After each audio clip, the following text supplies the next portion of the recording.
Cool. There we go. Okay. Welcome, comrades, to the Monday reading, Second Rainbow Coalition reading of Comrade Elder Aaron Dixon's book, which is about the first Black Panther unit outside of Oakland back in the day. My People Are Rising.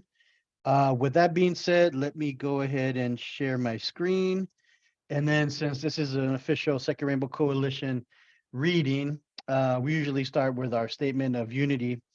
The nice thing about this statement is it also includes this preface, which kind of explains why we have the Statement of Unity.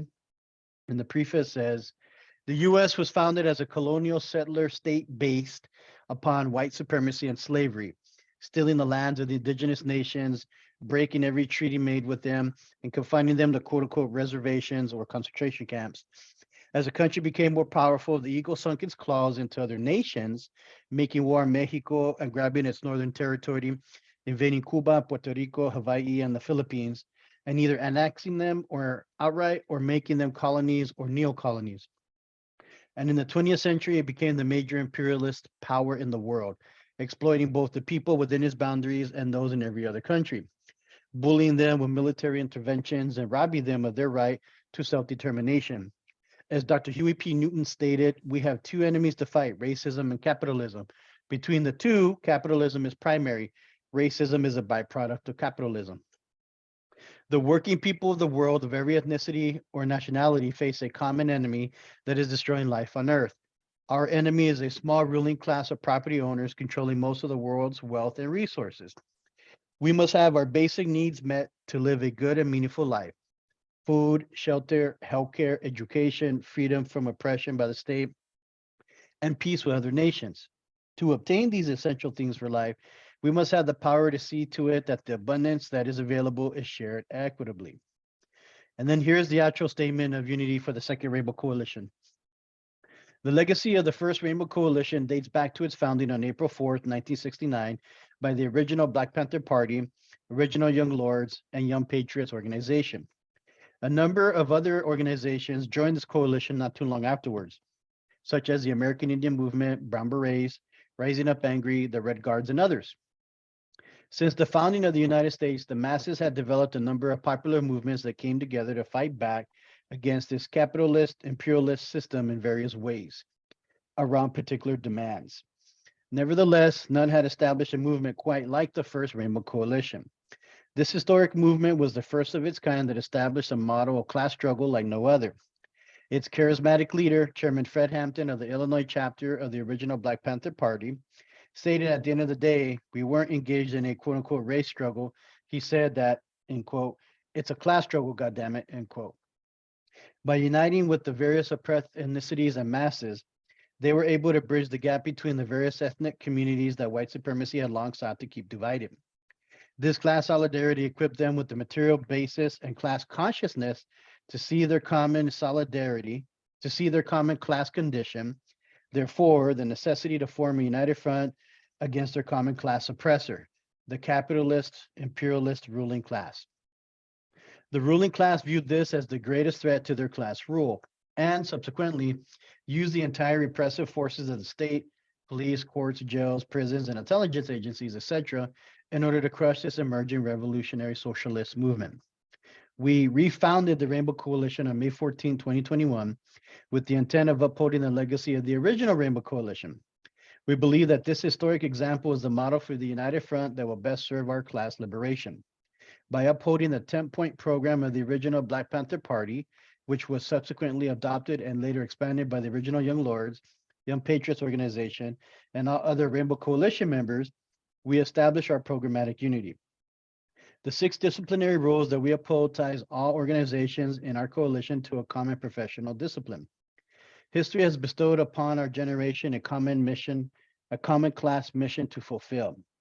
The representatives of the capitalist imperialist ruling class, represented by both the Democratic and Republican Party, cannot liberate us.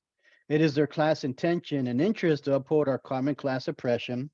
Therefore, it is only we, the oppressed masses of all ethnicities and nationalities, who must build the necessary class solidarity, class consciousness, organizational structures, and a united front that will ultimately liberate ourselves.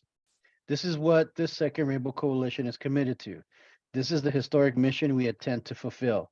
Dare to struggle, dare to win, all power to the people, boots on the ground. All right, comrades. And so with that being said, let me just check the chat and to see if folks are trying to log in, and then we'll get started. If anybody isn't familiar with my reading style, I like to read, and then if people have their hands up, I'll call them out. And then as we read, sometimes we stop to kind of talk about things that hit home. And with that being said, we will go ahead and continue. We're starting on chapter 7. Stokely comes to town. There's a quote here that says, "We are people. We're just like the birds and the bees. We'd rather die on our feet than be living on our knees. Say it loud. I'm black and I'm proud." James Brown, "Say it loud. I'm black and I'm proud," 1968. What's interesting about that is the hardest working man in show business, James Brown. There's also a saying by Emiliano Zapata, the famous Mexican revolutionary, that says, "It is better to live fighting on your feet than to live on your knees begging." Felix, Comrade Felix is trying to come in. Let me go ahead and admit him or her. Okay. All right. So let's go ahead and begin. The civil rights movement, initially led by Black Southern ministers, slowly began to hear other voices, voices of young Black men and women who were starting to question the tactic of nonviolent protest. With each march, with each fallen martyr, with each crack on the head by baton-wielding racist policemen, these voices of dissent grew louder and louder. Two of these voices soon emerged as new leaders of the Student Nonviolent Coordinating Committee. Gabe Adi is trying to come in. I believe that's one of the comrades. I will allow them in. Okay. Two of these voices soon emerged as new leaders of the Student Nonviolent Coordinating Committee, better known as its acronym SNCC, SNCC. Stokely Carmichael and H. Rap Brown were both fiery speakers, addressing the concerns of the emerging youth movement that was gradually picking up steam. SNCC, SNCC, founded in 1960, was originally focused on desegregation and voter registration in the South, and exercised nonviolent protest methods such as sit-ins and marches. But under Stokely's leadership, Black Power began to replace "we shall overcome." Meeting violence with violence was put forth as an alternative to nonviolent protests.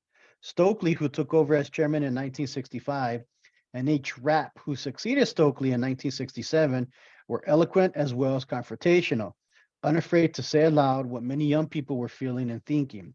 "Quote unquote, Whitey was going to have to pay the consequences for 200 years of slavery and 100 years of segregation." These two rabble rousers crisscrossed the country, speaking to college students, high school students, and Black communities, preaching this new empowerment. It wasn't long before the clenched fist of Black Power became the new symbol of resistance, and soon the Black Power movement took the lead from the floundering civil rights movement, creating hysteria among the whites and a lot of fear among older Blacks. Stokely Carmichael came to Garfield to speak in the spring of 1967. There I was, sitting in the middle of the front row with Elmer and Mike Dean. We had gone out and bought some black Ray-Ban Wayfarer sunglasses, just like the ones Stokely was so often seen in. We were excited and feeling defiant. The tall, lean brother came on stage and began to address the crowd, punctuating his speech with shouts of "Black Power" as he raised the clenched fist. He talked about Whitey having had his day and that it was our day now. He talked about the riots breaking out in Harlem and Chicago and Philadelphia, and that we had a right to burn white racist businesses in retaliation for the many years of exploitation. He talked about the Black revolutionary leaders such as Kwame Nkrumah in Ghana, Julius Nyerere in Tanzania, and Samora Machel in Mozambique, who were emerging to change the colonized land of Africa. The crowd went wild with Stokely's every rebellious word. We left the Garfield Auditorium with a much different view of whites than we had before. A slow current of anger began to brew inside me, and to my mind, whites were now the cause of all the problems that Black people faced. I walked out of the auditorium transformed. I was not the same person who had entered. From that day forward, I looked at the world and everyone around me with anger and rage. I even looked at mommy and papi differently. They no longer fit my frame of reality. Their views and ideas were not comparable with my new, angry, quote unquote, get whitey outlook. As a matter of fact, there were not many adults with whom I felt I could hold any real conversations.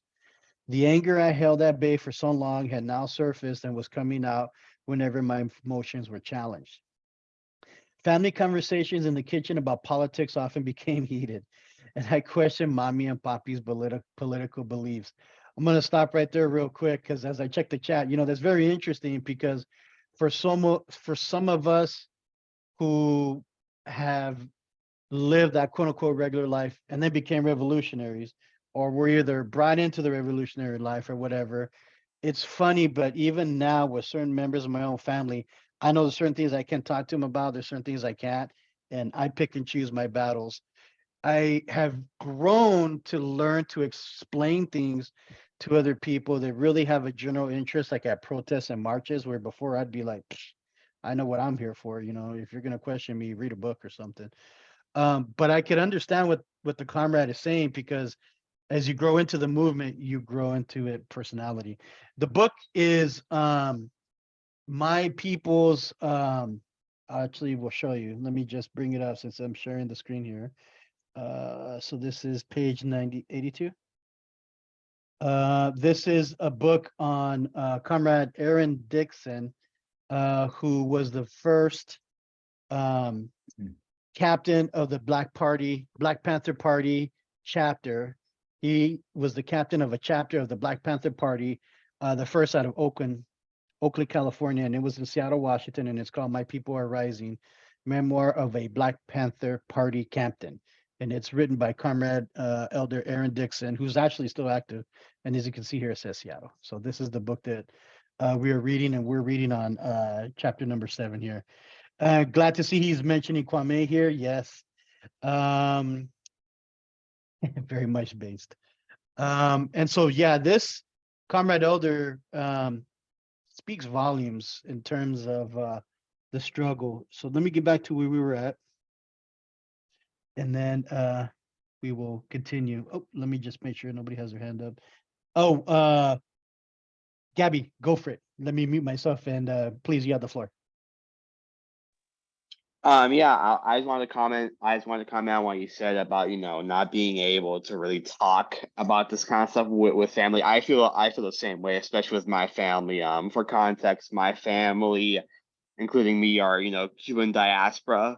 So it's very there's a lot of things, that I really want to fucking say, that I really just want to scream out, but I just fucking can't because I know for a fact that if I even said the word socialism, they would fucking go ballistic on me.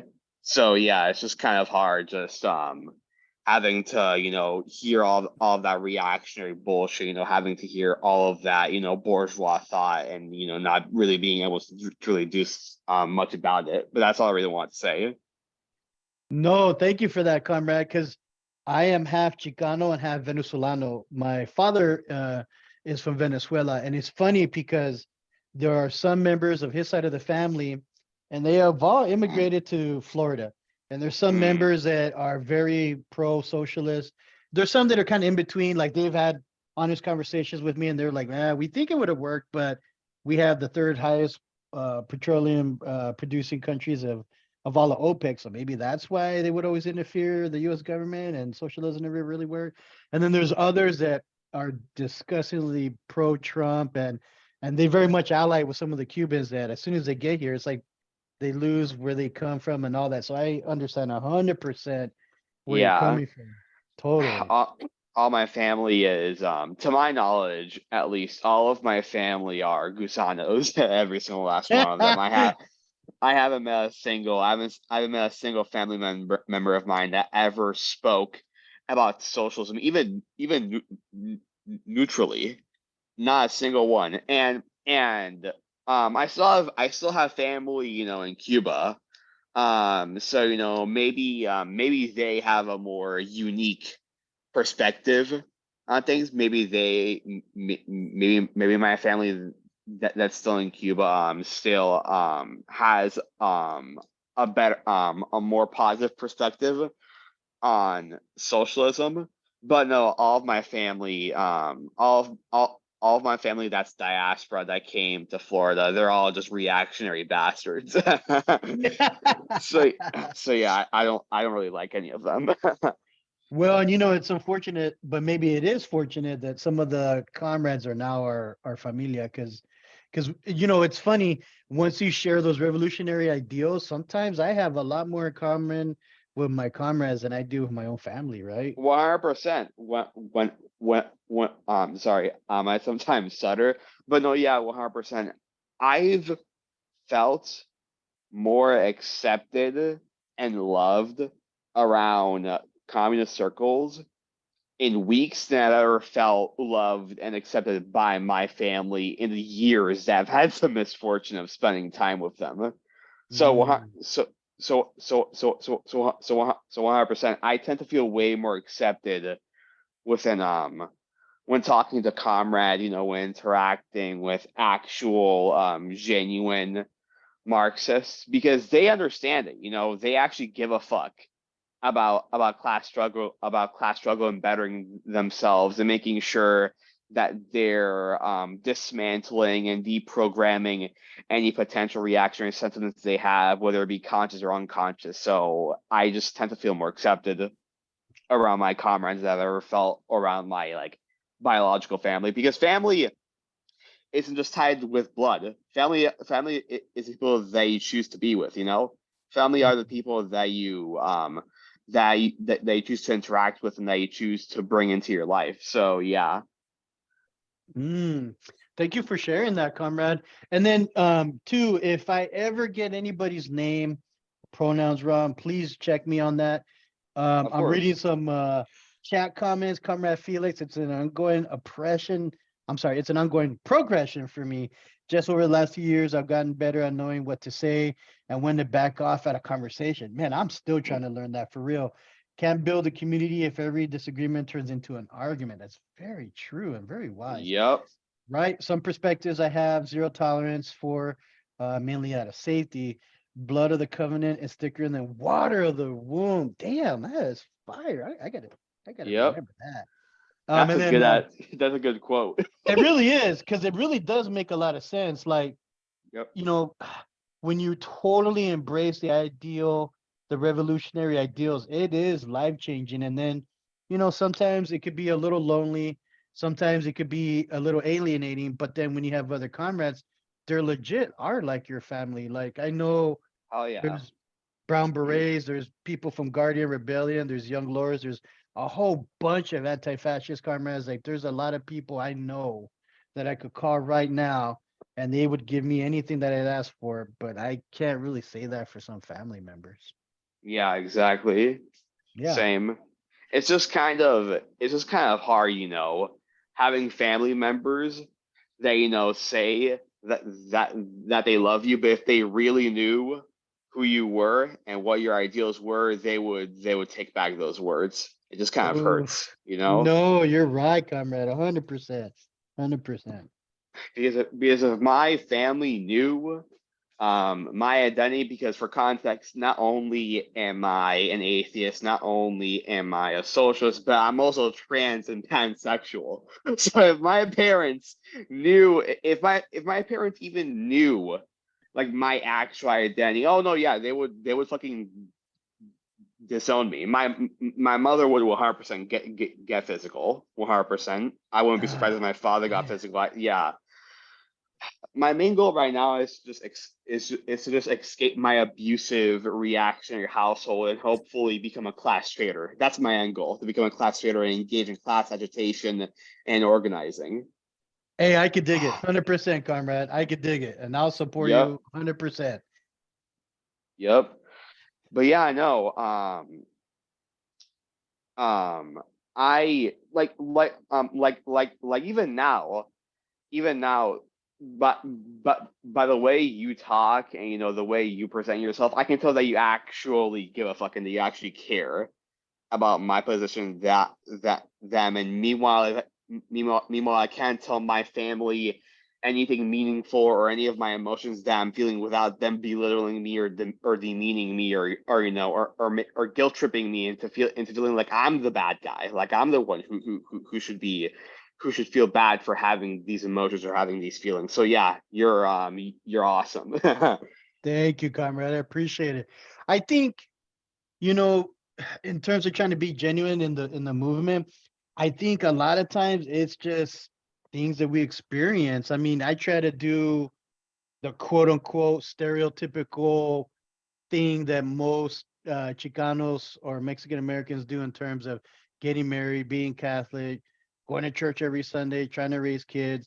And actually, it was in the raising of children that I was like, at a church, my son, they have, or back, this was, God, 20 some odd years ago now that I think about it. They had daycares. And I remember my son, he was a toddler at that time. And he got up and kissed another toddler. And I was like, oh, no problem. And the dad flipped out at a church. And I was like, well, I don't think Jesus would have a problem with that. Oh, you're teaching them gay and this and that. And then I started questioning it. And I was like, dude, no gay trans person ever called me wetback respect.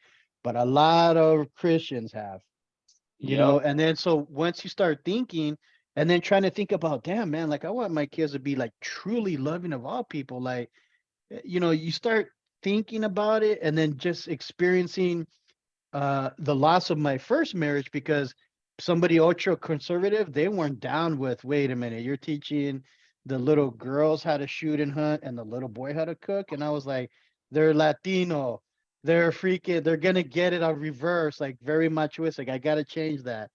Um, that was actually the push to help me try to be more revolutionary.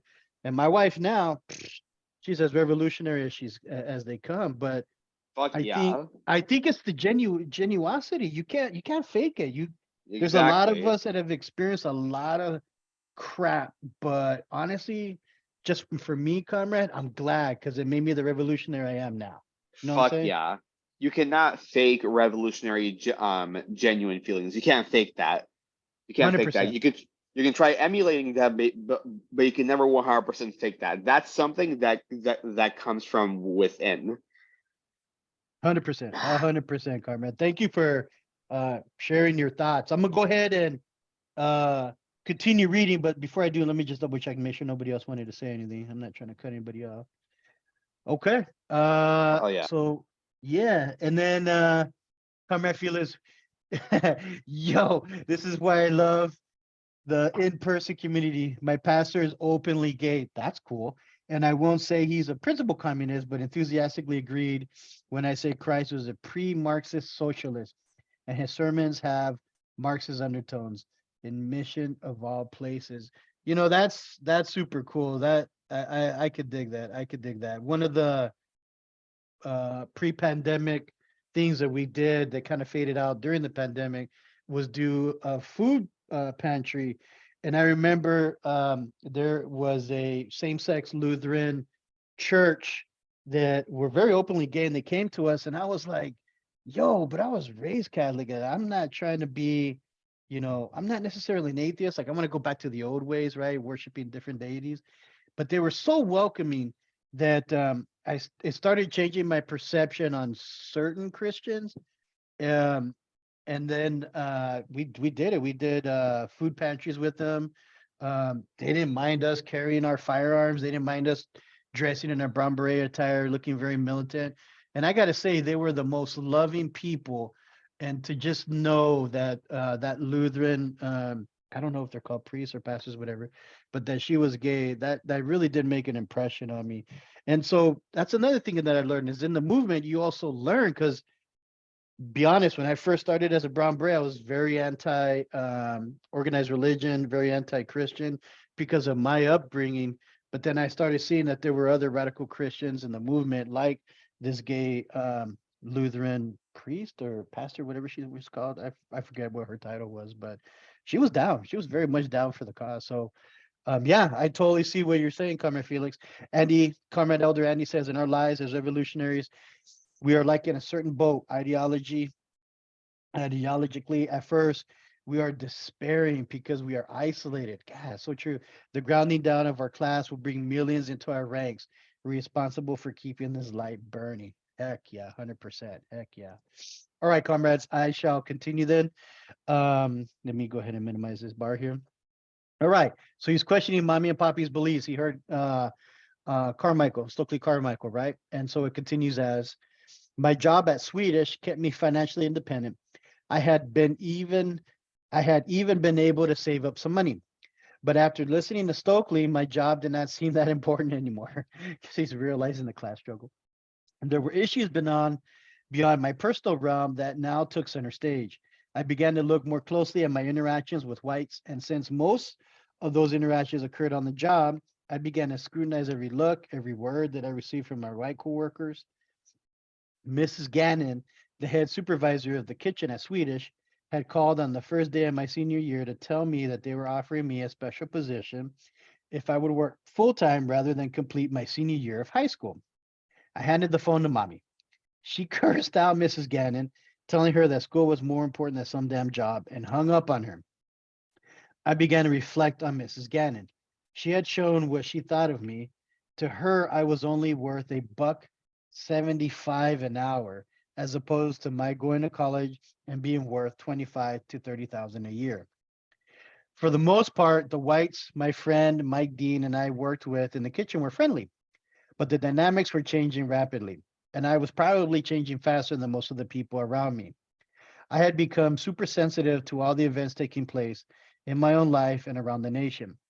All that I had seen on the evening news and my own personal sense of righteousness were coming to a head, threatening to erupt, just like those black folks in Watts and Newark and Philadelphia.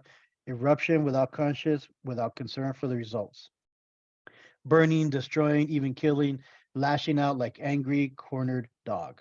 I had started wearing my black power shades to work. My position was the most important on the food tray assembly line. I had to read the menus so that the other workers could place the proper dietary dishes on each patient's tray. With my sunglasses on, I messed up more than one occasion. The white night supervisor was a rather rigid person, and after I made a few mistakes, she turned off the conveyor belt and asked me to take my glasses off. I refused. We got into a heated argument, and I suddenly exploded. All the anger I held against whites erupted like Mount Vesuvius, spewing out in words of profanity. When she threatened to send me home, I ripped off my apron, told her to kiss my ass, and called her words I had never said to an adult in my life. I stormed out of that place, never to return. Chapter 8. Before I continue, let me just check the chat here. Comrade Fila says, how I feel about working my minimum wage job. I'd work to unionize it. Work was all I had going on. Ha, yeah, very much true. Chapter 8, the tide of the movement. When the dog bites, when the bee stings, when I'm feeling sad, I simply remember my favorite things, and then I don't feel so bad. Rogers and Hammerstein, my favorite things, 1959. In June of 1967, I graduated from Garfield High with a 2.50 GPA. I celebrated like everyone else, partying and getting drunk. I remember a week after graduation night, sitting on the long radiator in the living room, looking out the window at the park where my childhood years seemed to slowly disappear. My head was foggy from another night of drinking with my friends. Chester, Tony, and Mike and I tried to figure out what I was going to do with my life. Aaron, you're going to have to get a job or go to college. You can't be sitting here around all day, Mommy said while sweeping the living room. Even though I was 18 and now a high school graduate, I still pretty much respected my parents' words. I knew I was going to have to do something, but what, I did not know. Without school and without a job, I had no sense of direction or purpose. Leroy Fair, one of the fastest football players in the neighborhood, and I had signed up to crew on a survey ship that traveled from Seattle to Hawaii and Alaska, but Poppy would not let me go. This made me terribly distraught. It would have been a childhood dream come true, an opportunity to travel the high seas and explore exotic, exciting new places. It seemed that every time I reached for a dream, either suddenly or gradually it disappeared from my grasp, leaving me empty and unfulfilled. And I'm going to stop right there real quick. As a father myself, I can almost understand where he didn't let the comrade do that. Like, that sounds hella scary even now. And then, interestingly enough, he's just graduated high school. My oldest is in her early 20s going to college. And I actually have little ones that are still in elementary school. And wouldn't you know it, that they are not taught cursive anymore.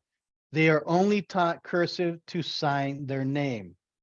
Why do you think that is? It's to sign checks.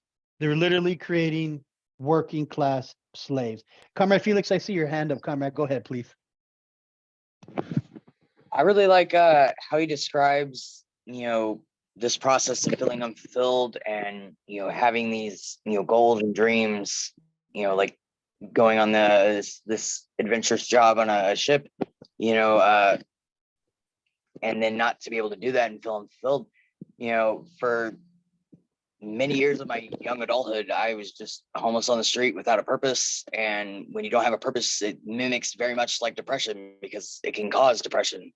Having a purpose, can help you define your goals.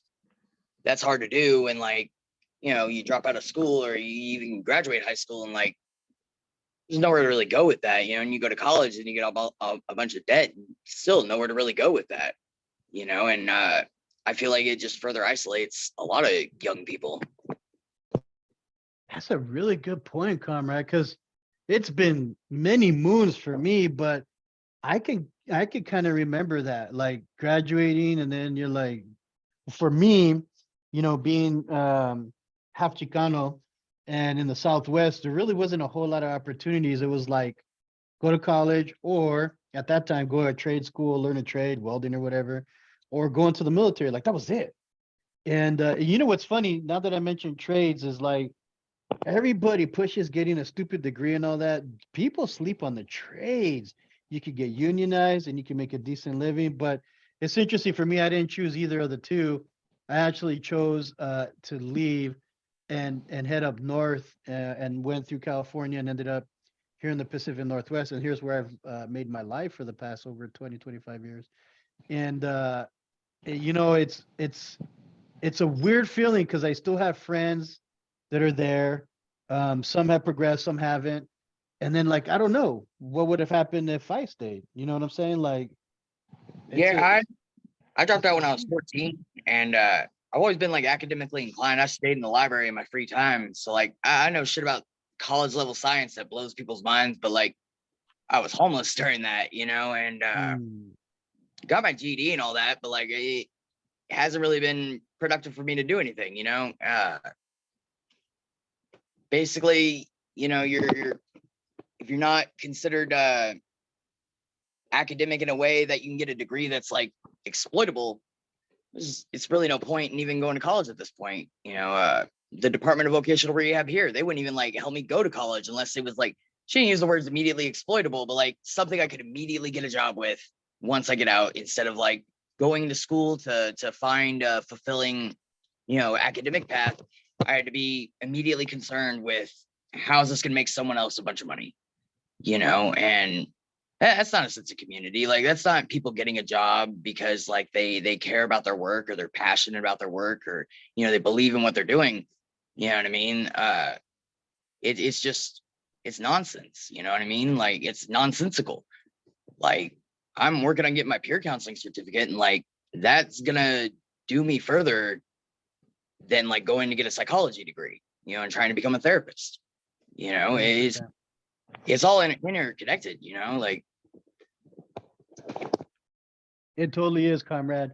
And I think you speak truth. Thank you for sharing your experience because that word you use, exploitable, that's exactly what it is. Like I almost feel like American public school institutions like that, they're doing is creating class slaves. Like literally, like when I found out my kids weren't learning cursive, but they knew how to sign their name, I was like, that's all they teach you?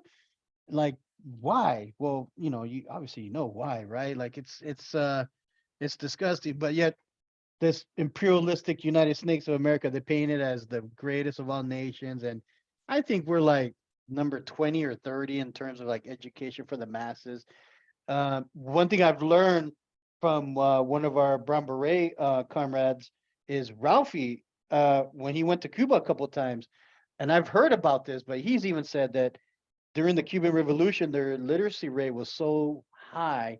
And now, You know, think about this poor black and brown socialistic country. The Cubans are very well read as a socialistic society. Am I right, Ralphie? They know things. They know different movements. They knew about us as brown berets, and these are socialistas in the Caribbean. Yeah, I've been going to Cuba since 2015, and I always heard how highly educated, because the system works for the people, not for profits. And even the people who are homeless or the taxi drivers, everybody is educated, highly educated. And it wasn't that way prior to the revolution. People were kept in a servant class status. And so the revolution has really brought upon a lot of, say, things that can help the people, including education. But just going back to it, I think one of the brothers was saying about education. I think education is like a loaded gun. It's what you do with it. If you have an education and you have what you got a skill or knowledge, whether it be trade or a undergrad or PhD, it depends on how you apply that knowledge, because it's just like a loaded gun. If you don't know how to use a gun, if you have a gun and you don't know how to handle it, you might hurt yourself. If you don't know what to do with it and never shot it, then you may never know how to use it and help yourself or your community. And so you could do some damage with the gun. And that gun can also, though, at the same time, save your life. That gun can repel somebody trying to get into your house. That gun can help you hunt to get food, feed your family, your communities. So education is what you make of it. And I think that sometimes those of us who've gone to college and seeing that system where they're pumping, and you're right, Lobo, they're pumping out a working class. They just want you to go out there and work till you're 67, the one age to raise the retirement out to 67 at least, and just have people working. But I think that if you apply yourself, find your purpose, obviously find a purpose, that education can be a loaded gun. It really can, because if somebody is willing, I know when I first went to college, we had Black and Chicano lawyers that we never saw. We always heard of Black and Chicano lawyers. We never saw a brown or a Black or brown lawyer other than the ones on television. And so to meet an actual one who was doing work in the community was rare. Nowadays, I know people who do have PhDs or do have law degrees, and they're committing class suicide, as many of you said on here. They're turning their back on the money. They're turning their back on the good life. They're turning their back on these luxury items, knowing that they can still, yeah. correct. They're going to the revolution and lending their talents to the revolutionary and to the people. And I know I have a law degree, and one of the things, I got a master's and a law degree plus undergrad. And when I graduated from law school, that was one thing. I was doing car washes with the Brown Beret chapter here in Fresno, because one of our comrades, they needed the help. Somebody got locked up, family needed help. And on my day of graduation, I'm out there washing cars with everybody, because my plan was never to go into the big money.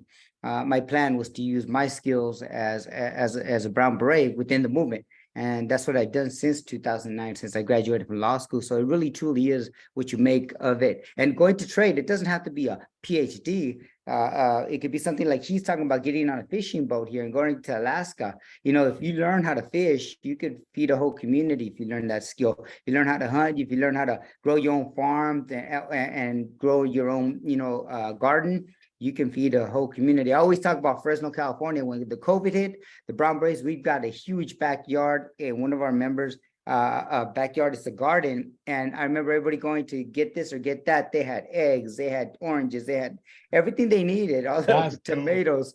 They didn't need to rush out to the market, because they were living on, they learned how to garden, be self-sufficient. So it truly is how we apply that knowledge. It doesn't have to be a PhD. It could be serious skills that people don't get in college, like gardening. Trust me, they don't go to college to be gardeners, and rarely do they do that. And so, and definitely, keep that up. But the Cuban people, their revolution never ended, and their poorest are even as more educated and informed than some of our most richest, highly educated. Damn. Amen, brother. Amen. Sister Anna. Sister, I see your hand up. Go ahead, sister. Hey, thank you. And good evening, everyone. I'm just jumping into the conversation and just caught a glimpse of what everyone is saying. And I appreciate what is being said about our education system now, because that when we talk about trades, is the one essential thing that is missing out of our school system, where now it comes down to the question of how productive our children can be when they grow to become an adult, or at that age where they are working. Especially in a time where AI is replacing a lot of things. We need to get back into the basics as far as wood shop, or as far as sewing is concerned, things that we use with our hands, where it's deleted out to the point of many of our children don't know. When I speak of children, I'm speaking in terms of youth, don't even know how to write in cursive. And I feel that, it have gotten to a point where everything is so computerized. Are we really beginning to lose the basic of the language of writing? Of critical thinking, which one of the comrades just mentioned in the text, as well as basic other skills concerning hunting and farming and gardening. And these are the central tools which our schools are, straying away, but yet our schools are advertising this continuing program that everybody need to go to school and get a degree. And you can get these degrees, but there aren't jobs to fill it. And people speak about jobs, but how many careers are there out there? And it seems like it goes down to, the administration or the campaign of Clinton, of Obama, of the Bushes, of Ford, and even Nixon, where they say that here we have a certain rate of unemployment. There's people that don't want to fill these jobs, but there's little to anything that's being said about careers, because there are no careers, or it's very small amount of careers, where the big thing is to keep everybody in debt to the government with all these financial aid, with these financial obligation, and to work until they expire before being able to have the opportunity of getting Social Security. And I see that it's going to become very challenging, especially in July, when we approach this new digital currency system that's ready to kick everybody in their behinds. And everything that you may owe is going to go straight to that payment before anything, or that required payment before anything else. So it's like, what can we do to incorporate or to bring back the basic things on becoming productive as human beings, or as a society, as civilization, which is being slowly taken out from the school system? And I address that to any comrade out there, especially in the field of education. Black Power. Thank you, Oh sister. yeah, Thank you. all All power power to to the the people. people. All power to the people. Go ahead, Gabby. Adi, you had your hand up.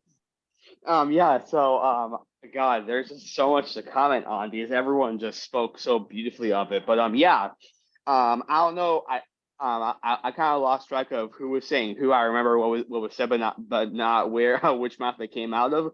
But yeah, the education system, all the education system in regards to what its function is within the state as an institution is just to make people more exploitable workers. That's all it is. It's literally just to make people more exploitable workers. Because if you look at a job and you look at a minimum wage job, they're basically the exact same. They dictate when you get up, what you wear, when you have bathroom breaks, when you have lunch breaks. Teachers basically being stand-ins for managers, when you can leave, when you can sleep, and so on and so forth. It's all just preparing people to essentially get a dead end minimum wage job. And two, the second purpose of the education system is just to bolster reactionary sentiments through giving students a whitewashed the a, a whitewashed and distorted view on history that suits the interests of the bourgeois, to hide the history of this country, to hide the history of the continuing exploitation and oppression of oppressed nations within and outside of the U.S. That's all it is. It's just to make people more exploitable workers, and it's just meant to bolster reactionary sentiments. And as Soul Sister was saying, this actually kind of hits home for me because this is actually my senior year in high school. I'm going to be graduating this June, and the first thing that I'm going to do is that I'm going to go to technical college. I'm planning on being a plumber. I'm planning on getting a Good. yeah. I'm planning on getting a trade job. And my goal with becoming a plumber is to join a union, so that way I can understand the materialistic conditions within the workforce and better engage with comrades and better engage with workers. That's my goal when doing this. And Soul Sister was 100% right, because whenever you're in high school, whenever you hear teachers or counselors or principals or whatever give speeches about the quote unquote next stage in life, you always hear them talking about these prestigious schools, Harvard, Yale, these other colleges, but you never ever hear them mention technical colleges. Never. You never hear them mention them. Why? Because it's more profitable for the bourgeois for you to go to a normal college, end up having crippling debt and having to pay off that debt for the rest of your life, rather than you getting a technical job where you're financially stable and where you actually have a useful set of skills. That's literally it. So Yeah, because even brother, excuse me, sister, like you say, Gabby, when it's coming to our education, you also have to look at the internship. How long? Yep. I forgot about how long the internship lasts. Not that long, compared to what you need to know holistically about the area of interest that you want to get into. Exactly. Even with trades, I mean, that should be an equal balance. And it's not the where you don't need wear, not you per se, but you don't know what to wear, even when you present yourself in the interview type of question. It just goes into hand in hand with certain jobs out there that require you to deal with public service, but yet Exactly. you don't even know or can relate with the people that's in the community that you're working for. And Exactly.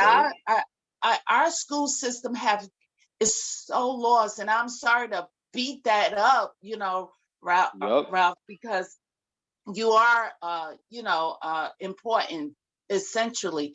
And it comes down to, is it worth going to school, taking these distant classes, instead of being there? Or where do we go from here for those who want to further their education without accumulating so much debt, but yet want Exactly. something that's productive? Exactly. For me, and I know Roman, also known as Felix, in this in this call, he Uh-huh.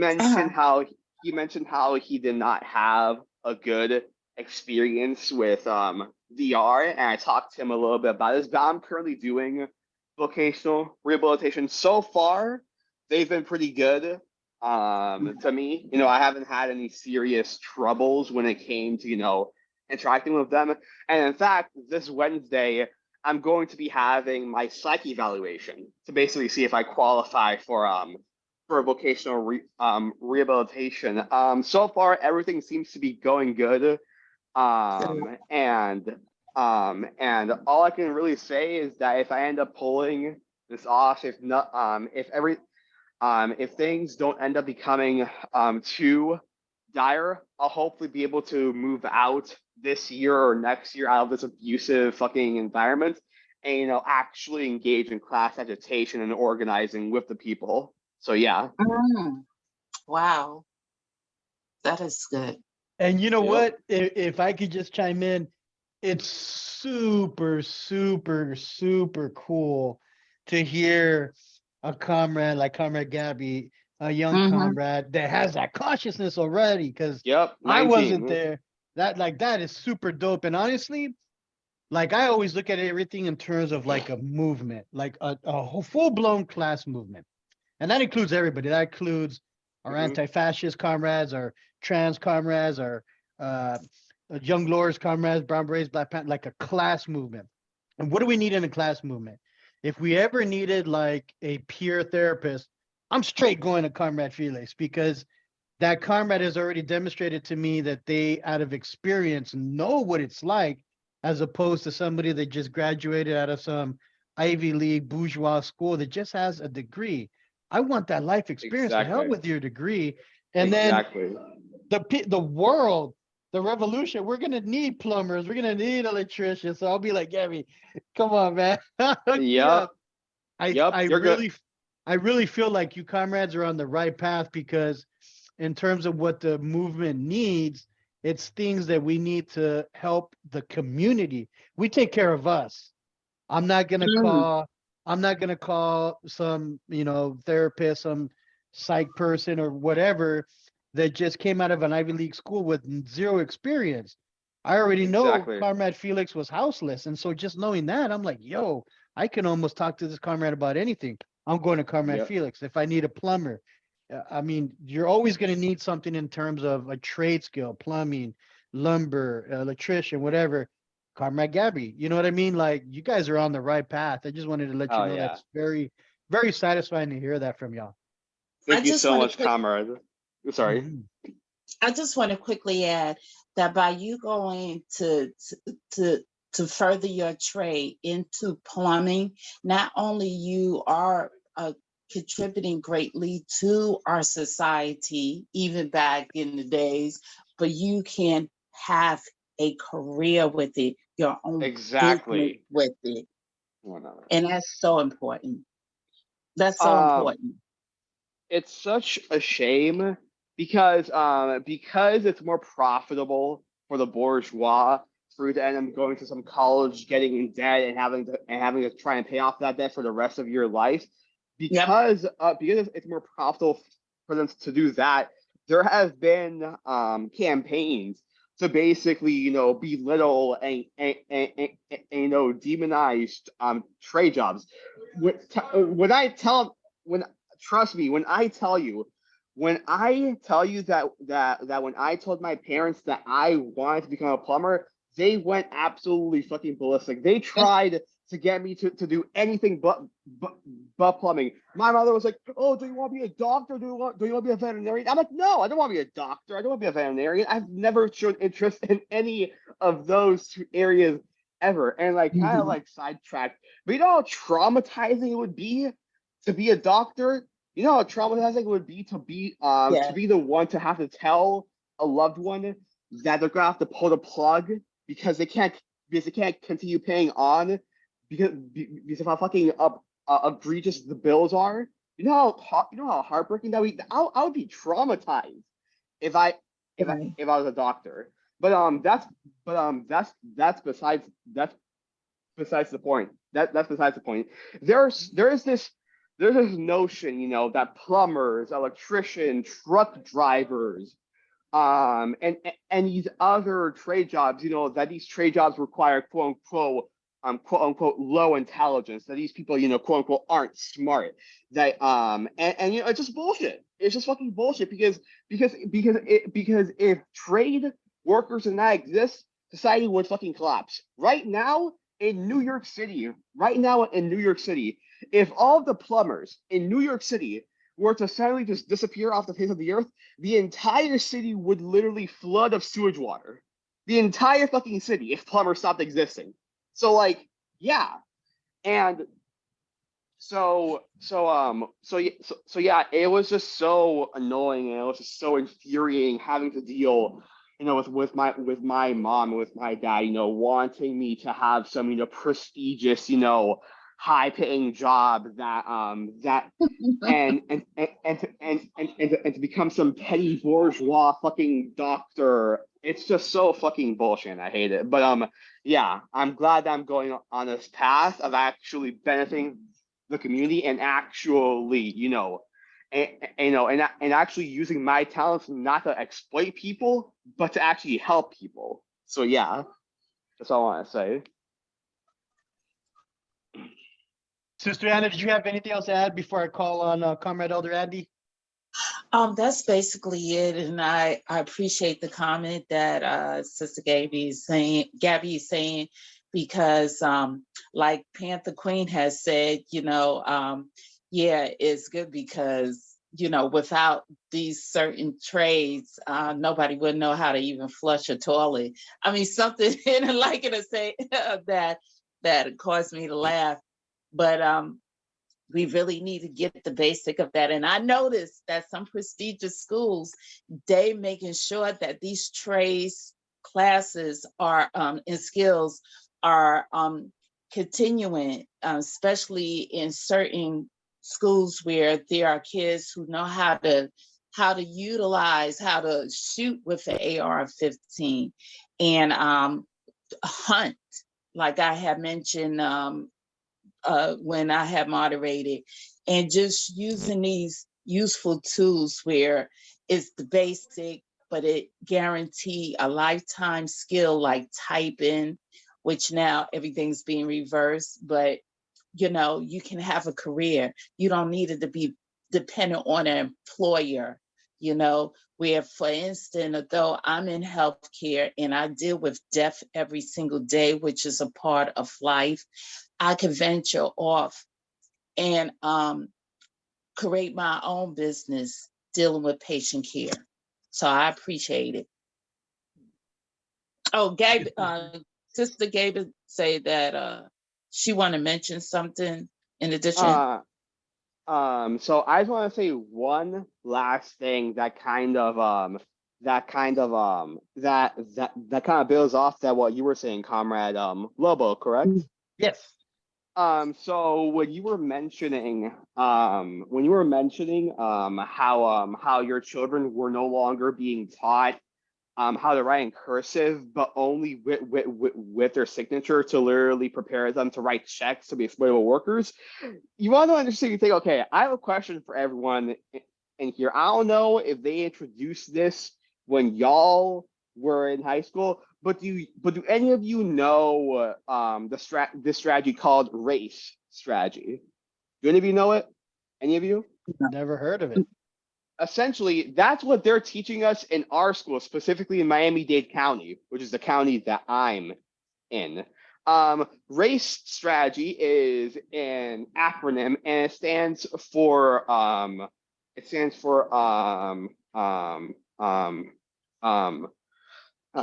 wait, sorry. It stands for rewrite, answer, cite, and explain. Essentially, it's an ELA learning strategy, and what it basically does, it asks you to restate a question, right? So, like for instance, how many apples did Amy buy? If you were using the race strategy, you would say Amy bought X apples, and then you would answer it. You would cite where you found this information, then you would explain it, right?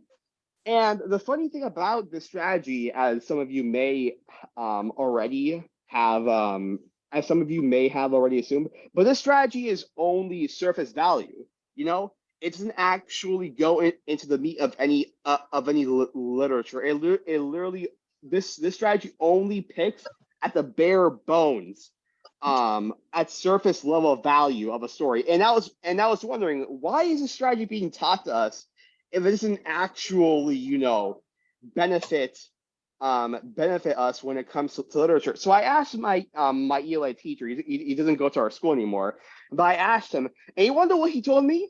He told me that the reason why they were teaching the race strategy was because the race strategy was specifically designed for you on how to on how to sign applications for jobs. Oh Literally, my God, I that's knew literally it. what it's for. That's literally what it's fucking for. They're Restate creating the class question. slaves.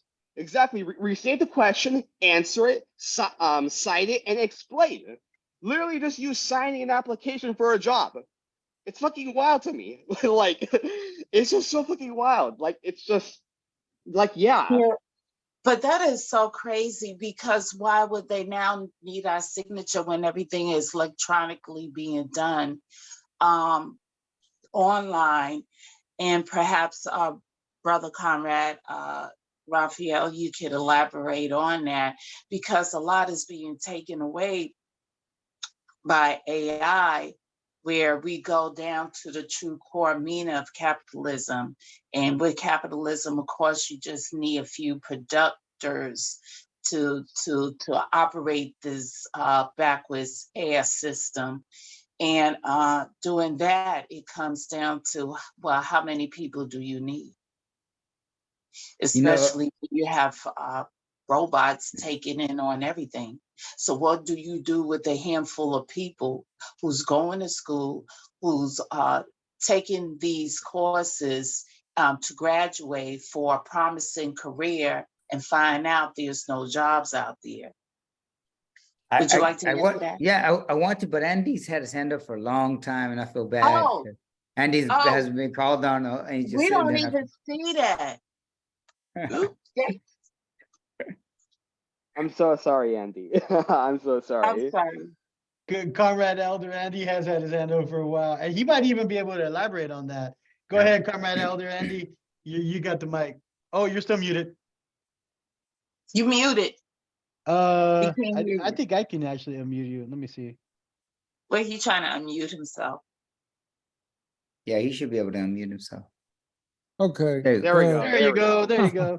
There you go. Hey, Andy. Yes, talk about your technologically challenged. But I graduated in 1967 as well, just like Comrade Aaron did. And I can tell you things were very different then. Everywhere you looked, you could get a job. A young person could get a job relatively easily. Every kid who wanted to work almost could get a job that would pay for his gas and his beer and his cigarettes and his car payment, and he'd live at home for a while, then go to school. But the price of school was not so astronomical. I have three kids that are grown, and two of them, one in his mid 40s, one in his 50s, they're still paying off their school debt. When I left school, I left a balance it just had to be paid off. It was $2,500. That was in 1969 when I became a revolutionary. But the thing I'm trying to emphasize with young people that I speak with is how rapidly things are changing. Now, McDonald's, that's based in Chicago, has been a source of employment for young people for years and years. They've gone more and more to kiosks and more to automatic payment systems. I think Sister Anna's really right that, and I didn't even think about, what if they do get us so that they extract our debts before we get our Social Security or whatever we're going to get, so the system has always kept a reserve labor force, so that holds down the rest of the wages. So you can't demand, I want $20 an hour when they have a reserve army of labor that they can employ for much less. So they've always liked that equation where we're in debt, we're desperate, and there's always somebody waiting to take our jobs.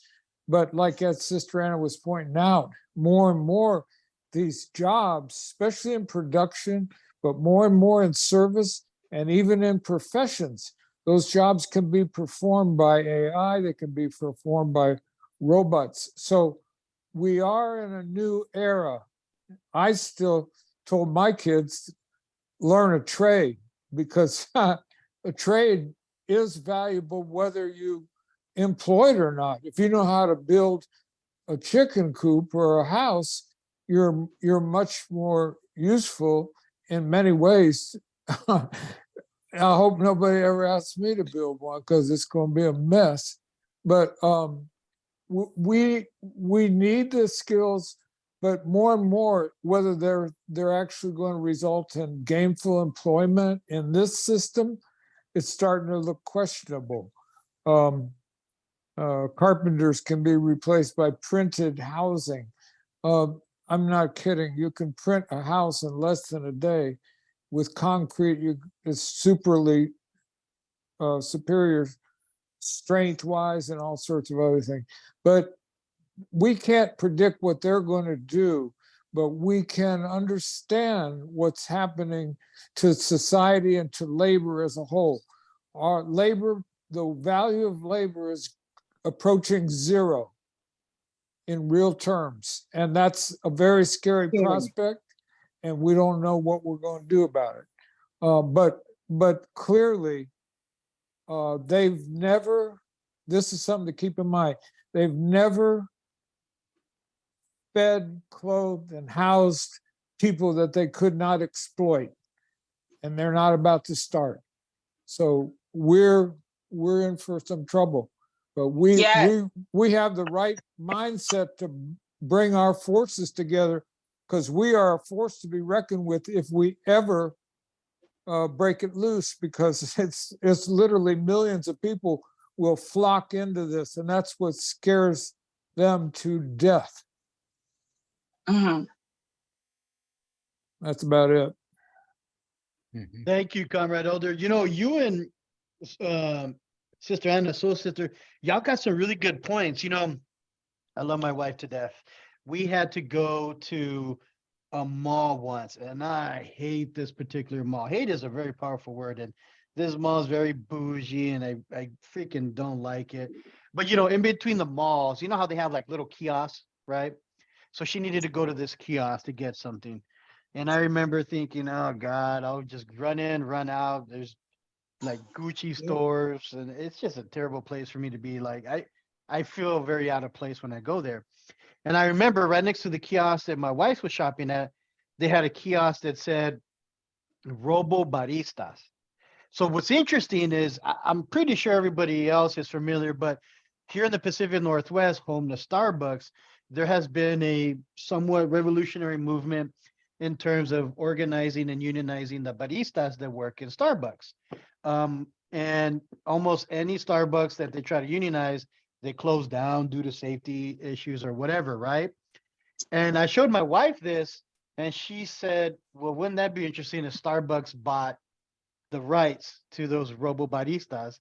And now instead of having the worker who's trying to make a freaking living, who's trying to get unionized, now they're replaced with a damn robot.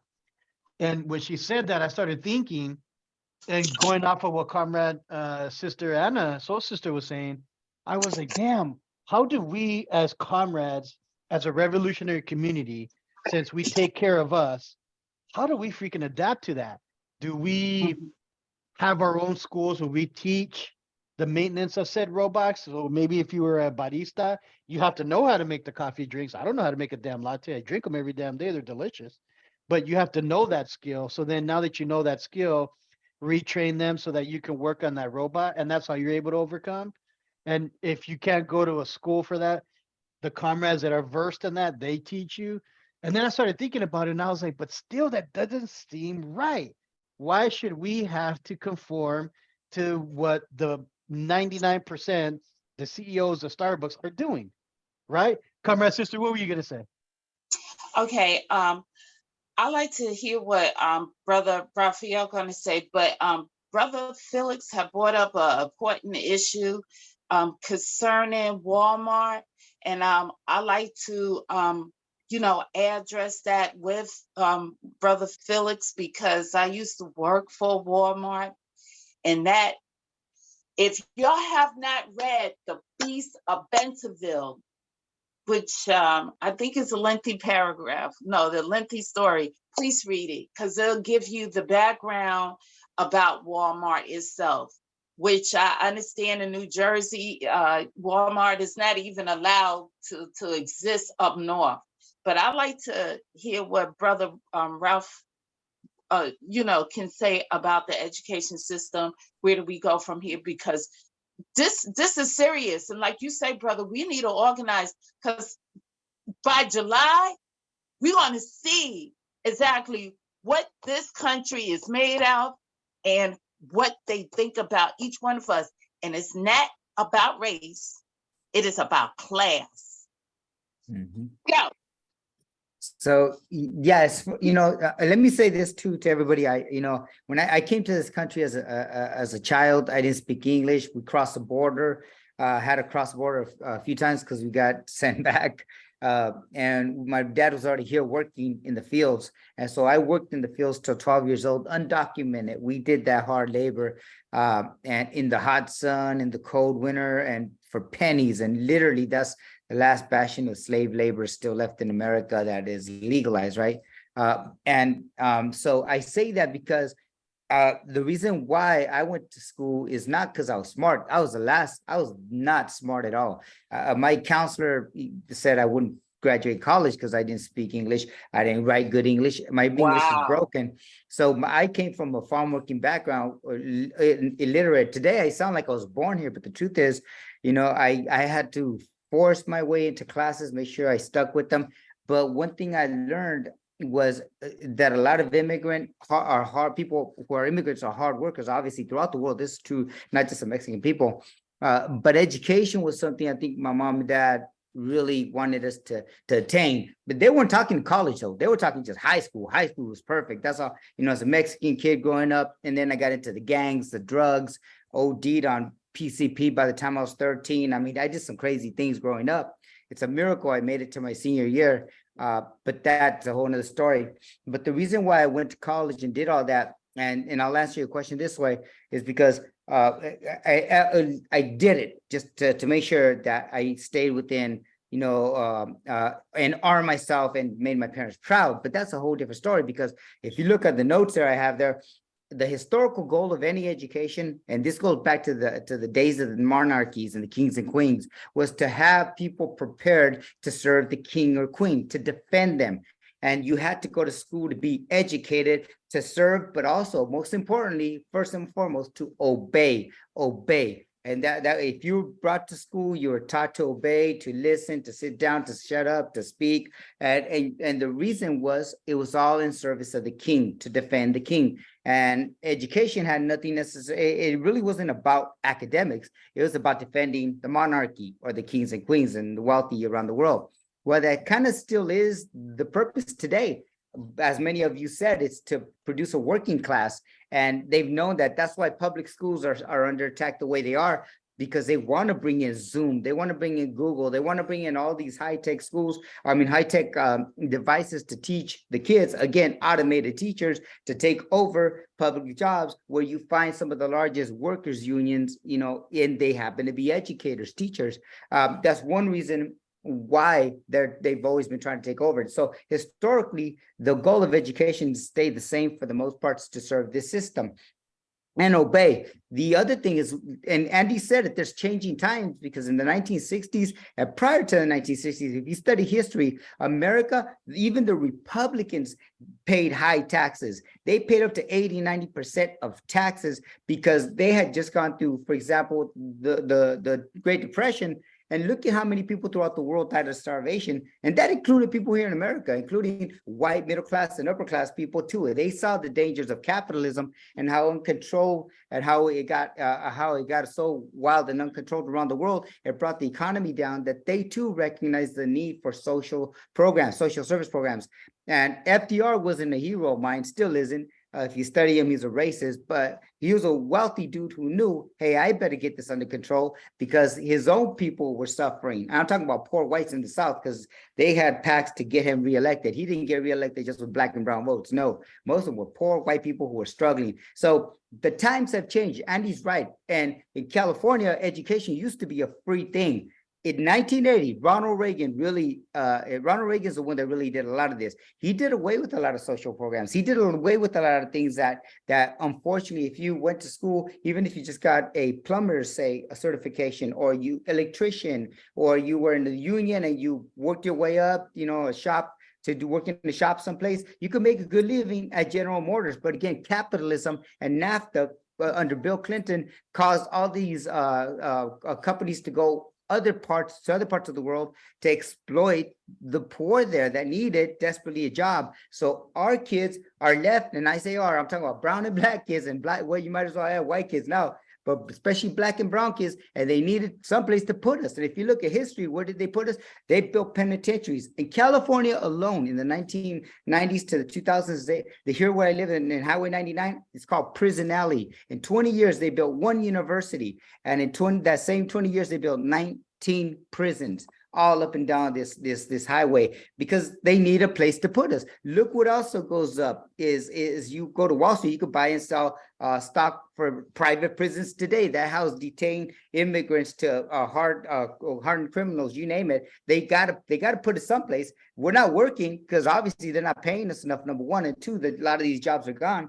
So education is not that it's not important, but the reason I say is that we got to reorganize is because every time we see a change in the history, we got to be ready with the same, I guess, lessons. We got to come in with the same lessons because the principles never change, right? Class struggle is not going to change, but we got to come in with a plan and not forget and not quit and don't discourage the education, because you're going to need the bourgeois educated lawyer like Fidel Castro, who turned his back on his class, right? He committed class suicide, to the poorest farm worker in Asia or here or Africa, who can also rise up, and that's usually the class that's going to rebel. It ain't going to be us here in America, that's for sure. And so the last thing I would say is that as far as education, you're right, sister. If you go to anywhere, Walmart, any of these stores, everything is automated. We're being put out of work, and capitalism is eating itself alive, but it still needs people to buy its products. But at the same time, it's divide and conquer, because the gig economy that we live in today, whether you write for Uber, and I know a lot of people are trying to make ends meet, Uber, Lyft, Grubhub, any of these gig economies that have been popping up in the last decade, that has divided us as well. They got no union, they got no representation. And you're right, sister, and you probably know this, Walmart does not even allow unions. You will get fired in a heartbeat if you even talk about unions at Walmart, right? And so they know what they're doing. They know how to divide us up. And I'm a representative of my teachers union. And one of the worst things is that people say, don't tell people what you make. And that's true. They've always told us, don't tell people what you make. But that's the mistake. When we don't share what we make, everybody lives in their own little island and there's no communication, right? So we can't organize if we're not communicating. You make how much? What? You get paid what? You've been here what? And if you don't talk, if you don't organize and communicate, how can we ever change the system, right? So the education system has come a long ways, but it still has the same purpose. But I think that at the end of the day, no education, no skill is lost. If all you could do is dig ditches or heck, for that matter, in my case, I will pay you to come fix this stupid laptop. I can't do that, but I got high school students that can, right? And they can make a living out of it simply if we apply what we say we're going to do, right? I'll share this with y'all. I have a house I bought in 1995 here in Fresno. My house payment was $500. It's a 2-bedroom, 10,000 square foot property. And check this out. This house is the one I refer to, the one having the garden in the backyard that the Brown Berets use. In my 30 years, almost 30 years that I've owned this house, I rented it out to union leaders, to farm workers, to student activists and organizers. And to this day, I have it there. I have never, ever charged more than $500. What you call the payment, the monthly payment that I give, the mortgage, has never changed. It's $500, and that's all I've ever charged people. And people think I'm crazy for doing this, because it's like, you're leaving money on the table. That's money. And you know what? It is. It's thousands of dollars that I'm leaving on the table. But if I don't do that, if I turn around and charge somebody $1,000 or $2,000, which is what's going here for a 2-bedroom, 10,000, I could walk out, make lots of money, but that's what I'm referring to. Some of us, we've got to make sure that we do apply what we do. We got to walk the walk. And for 30 years, that's what I've been doing with my house, because I know activists need it, people need it, but I don't need the money. And if we change our mindset, because one thing I learned from Cuba and one thing I learned from my African friends, a lot of them, our mindset is because we got these goods, luxury goods. We get used to these luxury goods. We got to have them. We get used to this way of thinking. So we prioritize and we put these items and these things at the top as we got to have, versus food, medicine, the real things that they know we got to have. That's why in Cuba, not everybody likes the system. You talk to people in Cuba, they'll tell you, they'll criticize the government, but they'll tell you they like their medical system, their healthcare system, which takes care of everybody because it's in the Constitution. You cannot deny anybody healthcare. That is one thing they'll all tell you they agree with. So we got to apply it, but we also, it's changing our way of thought. But yeah, sister, sorry about that. We're now. That's okay. I just want to just present a couple of things, but I just want to say, if you have the opportunity, read the Constitution, because I read it and I didn't realize those mofos got real jokes about themselves. And it's so sarcastic. If you read what's in here and they thoughts, especially with Benjamin Franklin and John Adams, these mofos really got some jokes about themselves. But I just want to say, as briefly, as far as Walmart is concerned, you see how their prices are very competitive, but they won't compete with other Walmarts because, number one, they profit off of their workers. And it's gotten to a point where, for instance, they would take out insurance on you. And if anything happened, which happened to one employee, and I'm putting it out there, I don't care who share pays it or whatever they want to do with it. There was one employee that died doing working hours, and before their family member received a single thing, Walmart profit the heck out of that insurance and made themselves the first beneficiary on that insurance. Than the family ever getting a single cent or a dime. And there was another question I want to raise, Brother Raphael, but that slipped my mind. But of course, probably at the end, I will remember it. But, it is just amazing, and it's very scary where we at the point of how can we organize, because July is right around the corner, y'all. It's right around the corner.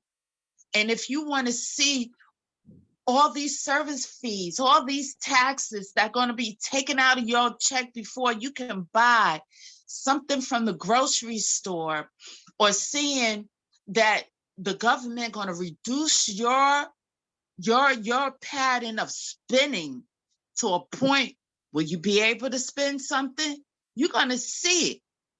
Because we're going to be taxed the world out of our mind, and service fee for every GD thing that take place. And then we ask, why are all these CEOs from Bitcoin, from cryptocurrency, why are they falling like leaves? I wonder. Hey, sister, you're right. Comrade Felix, you had your hand up. Go ahead, Comrade, and then Comrade Gabby. Yeah, so all this just reminds me of how connected it really is just to the economic system we have going on here. You know what I mean? Like how, racism is used, sexism is, all the isms are used. It pits workers against one another, even in the individual family unit. The male worker in the family unit is going to feel superior to the female worker in the family unit, even if they're both working 40 hours a week. The woman in the relationship is often still seen as someone who needs to take care of the house. And that's just ingrained in a lot of people's mindset because of this economic system.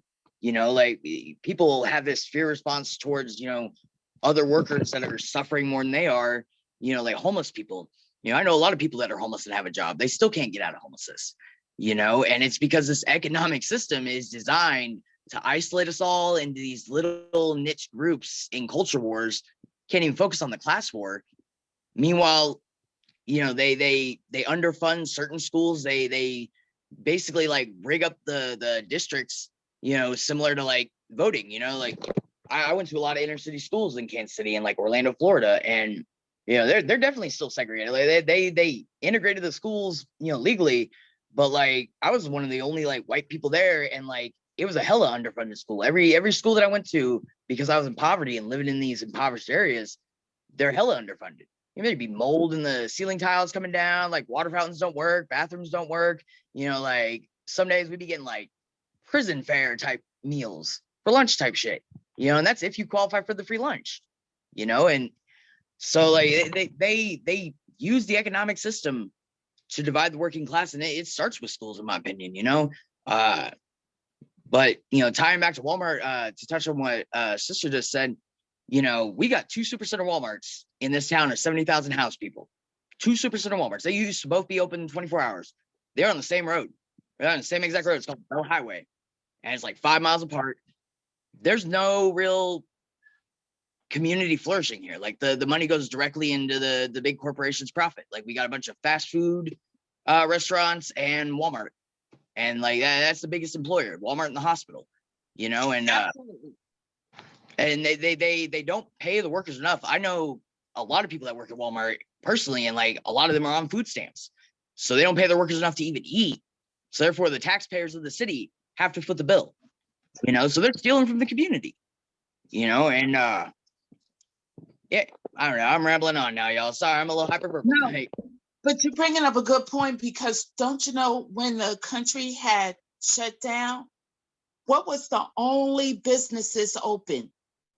Fast food chain restaurant and Walmart that had limited hours. So you on point. You on point, brother Felix. Those That's were right, the comrade only. sister. To piggyback off of what you're getting at, I remember during the pandemic when we had that toilet paper scare. It's funny. My wife researched the hell out of getting a bidet. She was like, it's more hygienic anyways. And then, guess what? I needed a plumber at that time. But up until we got it, my next door neighbor was getting Amazon grocery shipments. And I was like, Amazon has grocery? And she goes, oh yeah, Amazon Prime. I still get my toilet paper. And I was like, God damn, Jeff Bezos, that sellout coconut. He's freaking making me want to have to go to him. I Just think like it's all Walmart does. propaganda. Yeah, that Right, was just all like their own propaganda. propaganda. You and I are probably old enough to remember when you had to go grocery shopping. You went to 5 different places. You went to a butcher store, you went to a grocery store, you went to go get your Specifically. vegetables, you went to a bakery that was all mom and pop owned.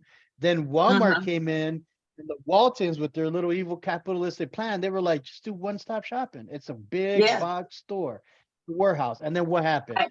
All the little bakeries closed down. All the right? They all closed down, right?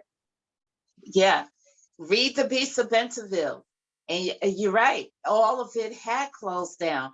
But you know what? I wasn't scared when they had that toilet paper scared that freaked everybody. Now, what is the aspirin or whatever? Because if they didn't have toilet paper and I couldn't get access to it, what would be the next thing that you need to do? Use newspaper or paper. Use whatever there's out there in the environment, leaves or whatever. So I went into survival mode. And that's one thing that we really need to focus more on now, y'all.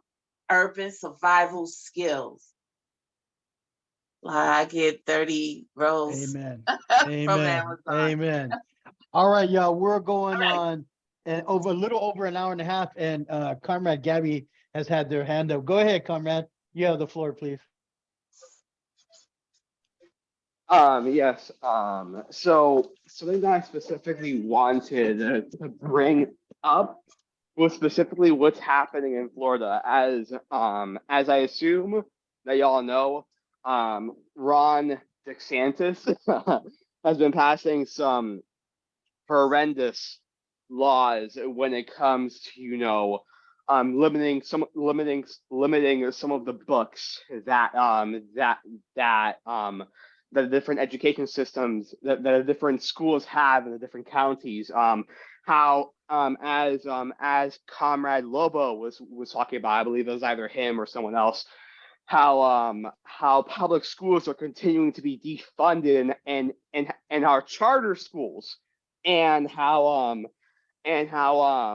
private schools and charter schools are being funded and replaced in replacement of public schools.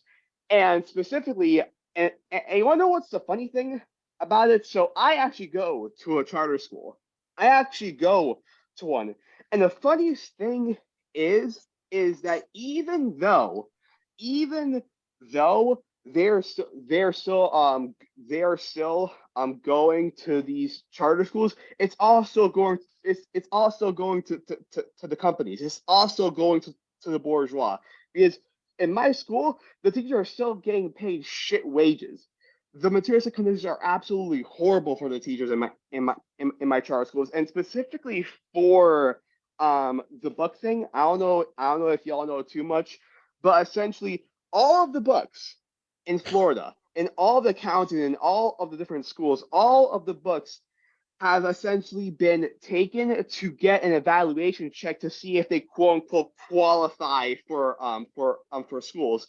And you want to know what's the funny part? You want to know, and specifically in my school, they left one set of books. They left one set of books that they didn't take because they considered these set of books to be quote unquote qualified material. And you want to know what those books were? What? Stacks upon stacks of George Orwell, An Animal Farm. Dead That is ass. creepy. Just- That is so just- creepy. Just a whole fucking stack of George Orwell and his fucking 19 whatever bullshit Animal Farm. Literally. What? I find it funny. And you want to know what's the funny part? I find it funny that those books were specifically considered, quote unquote, qualification material. Because, for instance, I knew that they were eventually going to do this, so I had to start stealing as many books as I could, because I knew that they would end up just taking them and putting them in some dark room where they would never see the light of day. So I started stealing some of these books. And you want to know what one of those books were? What? I specifically stole a copy of The New Jim Crow. And I know for a fucking fact that if I hadn't taken that book, it would have most certainly gotten put into some closet and never seen the light of day. And they would have either thrown it out, or they would have just or it would have just stayed there for until who knows when. Man, you gotta love fascism, am I right? It's That is fucking bullshit. 100% fascism. That is 100%. Yup. Some of us comrades here are old enough to remember a book, I think it was a movie, an English movie made in the 60s called Fahrenheit 451. And that's the Yep. Fahrenheit level that books burn. And that was the first thing in the movie. That's the first thing the government did, was ban all these books. And literally it's happening in Texas and Florida right now. Yeah, I hear, matter of fact, I'm going to a meeting where now they are censoring the library. I don't know, they banning certain things in the library. So I'm like, wow. Well, of course, that would have come after the critical race theory, because here in the red state of Virginia, they had stopped certain books being issued in the schools. So yeah, what is next? But the libraries, they're gonna That's- get Yep. rid of all these. That's the question. What is next? What's going to happen next? Yep. Yeah. Actually, Comrade Gabby, I'm go sorry. ahead. Oh, I was just going to say, actually, speaking on libraries, so I have a local library, right, that I go to, and surprisingly enough, they actually have some really fucking good material. Like I'm talking about, like my library literally has Das Kapital, which I was completely surprised about considering I live in Florida. But they had one specific book that I was surprised they had, but I'm happy that they had. You want to know what book that is? What? Here, look, I'll show you. Let me turn on my camera. Hello, hello, everyone. This is the book that they had. Look at this. Sume? Absolutely beautiful. Wow. I'm completely surprised they Wow. even had this book. Black Panther: The Revolutionary Art of Emory Douglas. When I saw that book, I absolutely lit up. I'm like, oh my God, they actually have that book? And like it's Wow. just beautiful. I'm almost done with it. I have to return. Unfortunately, it's honestly a shame that I don't own the book because I would love to own this book. But it's on one hand, I'm so glad that my library gives access to these books. But on the other hand, I'm saddened because I know for a fact that once fascism starts going ballistic, full face off, these are gonna be the first books that are gonna burn. These are gonna be the first fucking books that are gonna go, and that just makes me that pisses me the fuck off. It angers me, but yeah, They're probably going to use it for toilet tissue. Um, yep. Alder, I just want to mention, Alder, Andy, is there anything you want to include as far as our discussion concerning the education systems and what's happening now? Because this is really perilous times where, we really got to get our act together because it's going to get worse. Well, I would defer to Comrade Che. I would like to hear what he had to say about that because he has some unique perspectives. I would just say the comrades are really wise to be on guard and watching every move that's being made because it's all happening very rapidly, and that's not to scare anybody. That's to keep people on point. But I would defer to Comrade Che to hear what he had to say about this. Thank you, Comrade Elder Andy, because Comrade Che, he actually did have his hand up, and it's nice to see you, Comrade. Go ahead, Hermano. You have the floor. Two conflicting conflicts in society, two of them. That's the workers and the bourgeoisie. Now, listen to this. Unimaginable wealth and great misery go hand in hand. Amen. The capitalist needs the workers in order for them to survive, and the workers need the capitalists in order for them to survive. So it's a conflicting conflict involved here, and eventually what's going to happen out of that conflict? What's going to happen? It's going to be a revolution because eventually the masses of the people are going to get tired. They're tired now, as Christ has kept, but they just don't have a solution. Some of us have a solution of the problem. The Panthers had a solution to the problem. And that's why they had to get killed, many of them.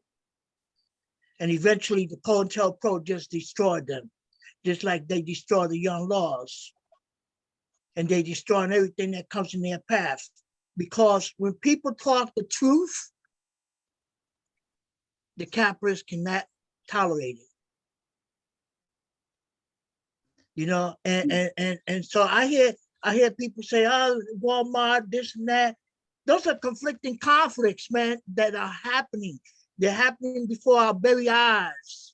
It's getting to a point, it's gonna, they call it automation, where everything is gonna be robots. As a matter of fact, to be more technical, they're gonna get rid of the police. Yeah, it's gonna be replaced by robots. They're gonna be with you remember the picture robot with the RoboCop? Remember him? They doing that already. Yeah. So everything that we see in the movies is coming about. Look at Terminator. Will Smith. It's coming about. Oh man, Gabby, like Again, we don't Terminator, even we're gonna see be it. the rebels. We don't even Yep. see it. We don't even see it. And how do you So fight we against have them? to be prepared. We have to be prepared for this situation. Because if we're Organizing. not prepared, it's going to drive us crazy. Yep. Yep. How do you fight against still? And How why? you fight against it? You organize. Mm-hmm. That's what we need. That's the key. And you organize the masses to prepare them for a revolution. Not What for we change, need. a revolution. Class agitation. That's Mm-hmm. what we need. We need a revolution in this country, just like in the 60s. That it was getting to a point of revolution. And who started it? The students started it. You know, the weatherman, the who was it? The weatherman, the underground, the weather underground, the Black Panther, there was a lot of underground people, students, but I mean the Panthers came out of the students, you know?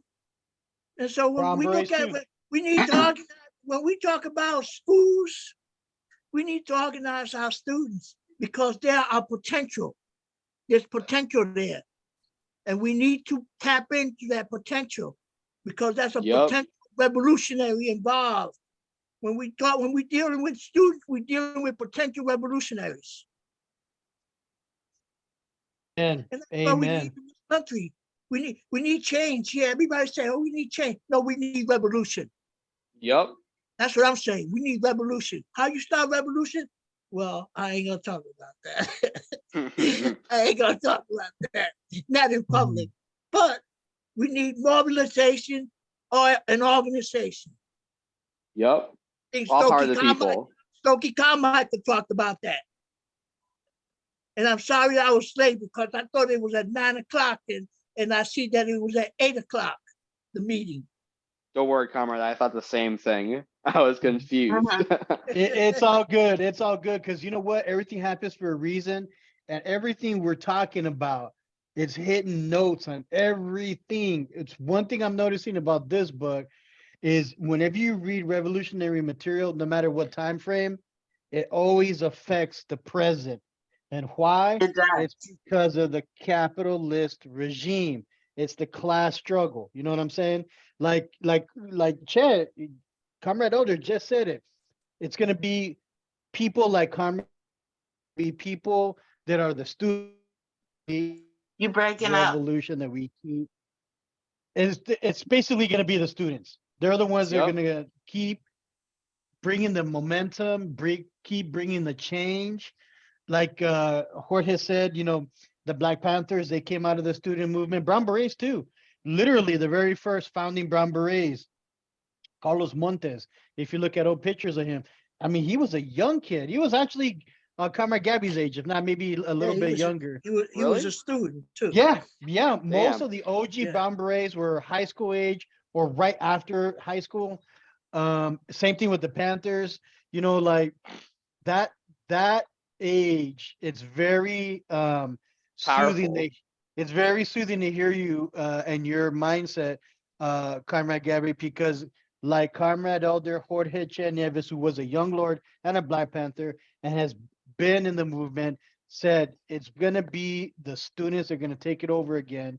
But what we Exactly. do to keep that momentum going, what I like about this second Rainbow Coalition that we have is we have elders like Hy Thurman. We have elders like Jorge Nieves. We have elders Yep. like Andy Willis, his lovely wife Leslie. We have all these elders who have been there, people like me that are in between, people like you that are going to inherit.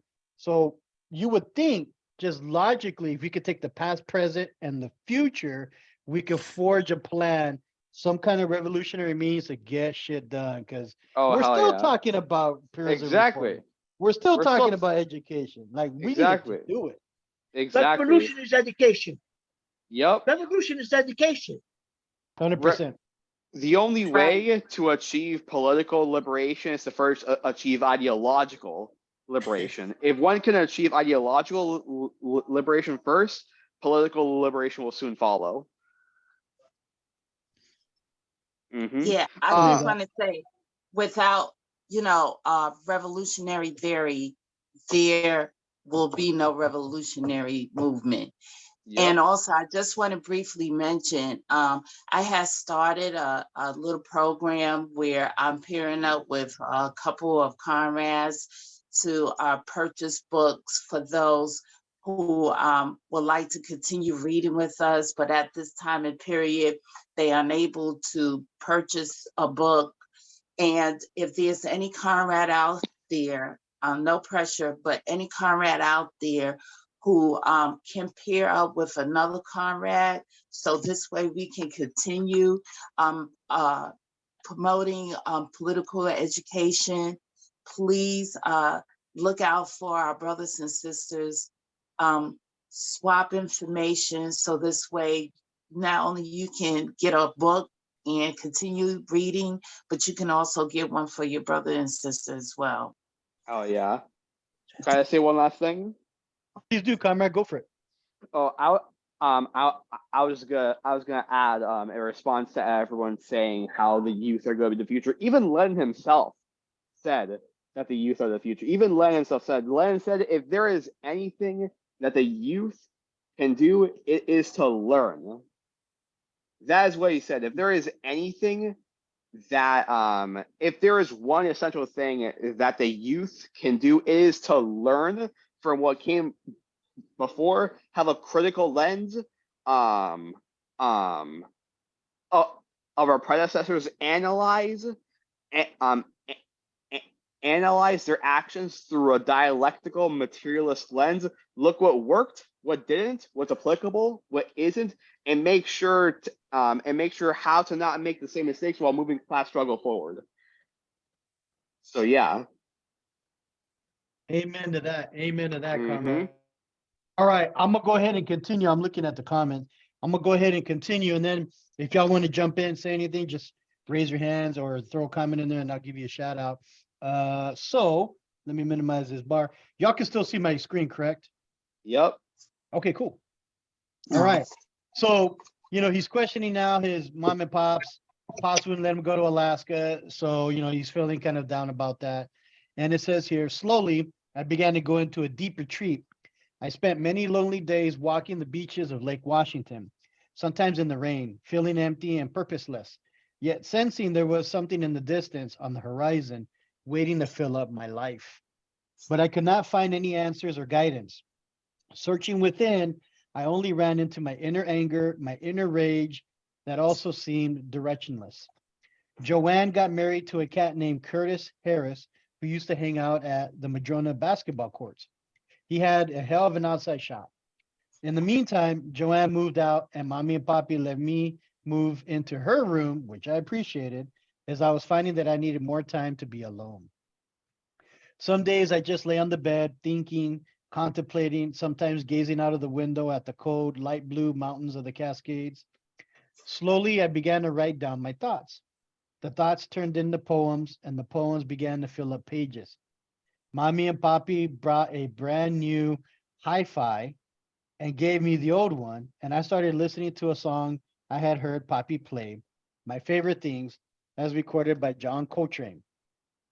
The rhythmic sounds of McCoy Tyner on piano and the melodic play of Coltrane on soprano sax seemed to touch a deep inner part of myself.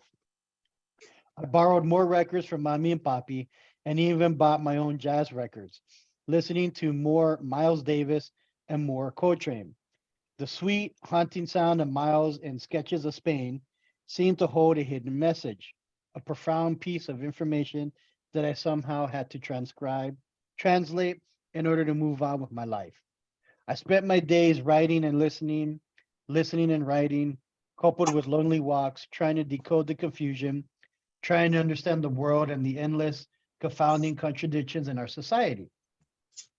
At times, I seemed to be sinking into an abyss, a bottomless pit of despair and sadness, sometimes crying for no evident reason.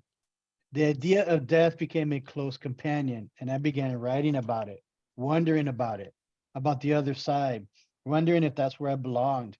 Maybe there in eternity, I could make the connection, decode the signals, find myself, find out who in the hell Aaron was and what he was doing here on Earth. That summer, I signed up for a part-time job with a theater group presenting skills that dealt with stereotypes. The theater group was one of the poverty programs initiated by President Lyndon Johnson's War on Poverty. I worked with actors around my age, putting on improv skits with characters we created, such as slaves, watermelon eating coons, white racists, uppity Negroes, and Uncle Toms. Calling ourselves the Walking Stereotypes, we performed all over town at community centers and for other poverty programs. I enjoyed doing those improv skits immensely. After they ended, I started hanging out with Aaron Dumas, a playwright and one of the actors from the group. He was 3 or 4 years older than me and had written several plays. A smallish, round-shouldered brother with bug eyes and a goatee, Dumas looked like a young version of the playwright Leroy Jones. Dumas's first play, General's Coup, was about a black revolt led by a mad black nationalist general who stormed the White House with his troops and his son, who was also his lieutenant. Damn, I gotta read that. Dumas played the role of the general, and I played his son. The lieutenant's son was the voice of reason, trying to convince the mad general that it was not necessary to kill all the whites, particularly a young white girl befriended by the lieutenant. Toward the end of the play, the general is near insanity, while the son tries to control his father's rage. On our own, we performed this play all over Seattle, on university campuses, in coffee houses, and at community events. Sometimes Dumas got carried away performing the fight scenes. At times, at times he jumped off the stage and pretended to attack whites in the audience, yelling, "You all the honkies," as I try to hold him back. Dumas and I became good friends, spending our free time listening to Eric Dolphy, Gene Ammons, Alice Coltrane, and Yusuf Lateef, often discussing the musicians and their personal histories. Dumas knew a lot about jazz and the musicians who played it. Jazz seemed to contain so much within its chords. Listening closely, I could make out words and hear stories of lost loves, hopes, and dreams. After we finished The General's Coup, we presented another play by Dumas, this one about an interracial affair, a topic extremely rare in 1960s theater, I bet. This time we recruited other actors for the production. Our group was the forerunner of Black Art slash West, Seattle's first Black theater company, formed later in 1969. Through my work with Dumas, I also got a part in the play Tom Jones with a small professional theater company in town run by a white woman who lived in a Victorian house. I found that I enjoyed performing on stage. Even more, I enjoyed writing and decided that someday I would go out to New York and become a famous playwright like Leroy Jones, later known as Amiri Baraka, whose plays and books I had seen and read.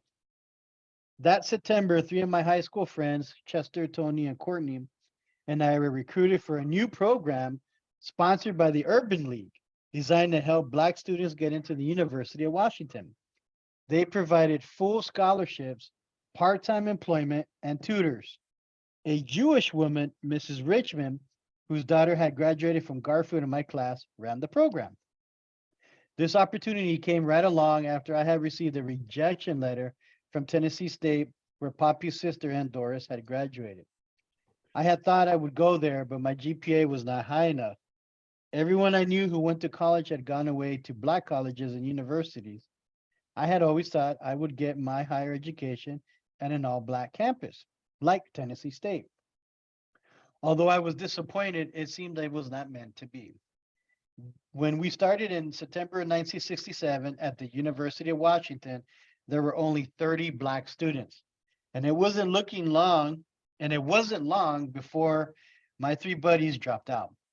Sometimes as I walked through the campus that fall, I was on cloud nine. I could hardly believe I was there. It was picturesque with the leaves changing colors and all the big drooping trees. When I walked into my English class, I was surprised to see Mrs. Hudley from Garfield. I was really glad to see her because, with the exception of Mrs. Green, my fourth grade teacher, Mrs. Hudley was the only teacher who had truly believed in my abilities. Finally, everything was working out. Mommy and Papi were very supportive and loving. College actually seemed easier than high school. My GPA was higher than it had ever been in high school, and I met a girl, Brenda Dungy, who became my first real love. Originally from Ohio, Brenda was a senior at Franklin High School, and sometimes she came to the UW campus to surprise me. I continued writing poetry, improving with each new poem. Soon I was participating in poetry readings around town and won second place, including a $500 scholarship in a Lynx Arcs program. When the Watts Writers Workshop, a group of extremely talented, gifted writers, came up from Los Angeles to do readings and workshops, I was the only local poet they asked to read with them. Slowly, I began to fill up some of the emptiness inside. Writing had become my lifeline.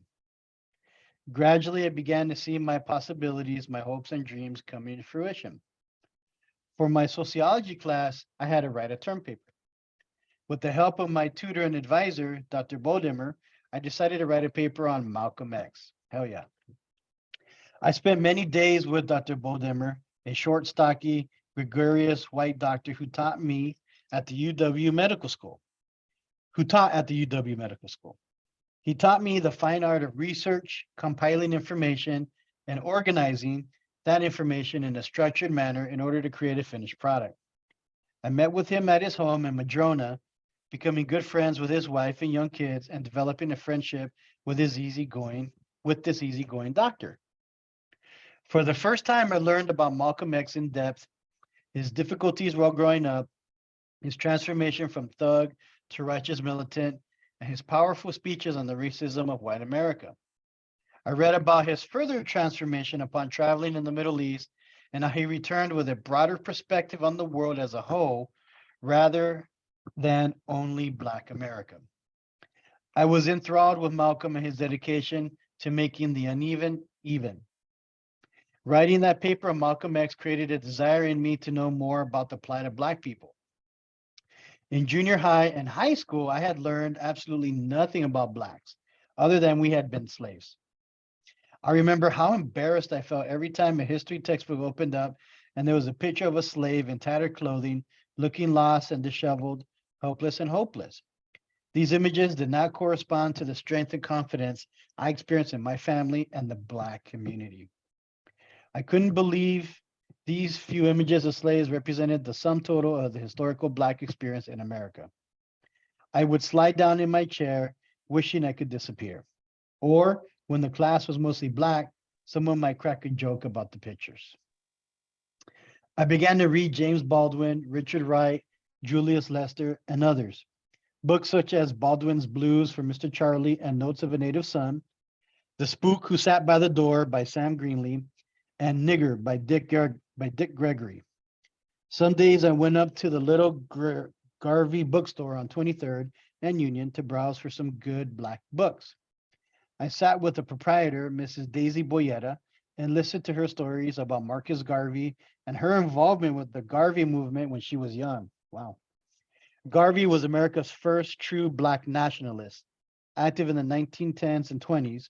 His movement focused primarily on empowering Black people and advocated for Black people in America ultimately to return to Africa. I knew very little about that history. Daisy Boyetta was like an old griot sitting in her little bookshop surrounded by pictures of Marcus Garvey and other Black leaders. She could sense that something was coming. The Blacks were getting ready for the next big push for social justice.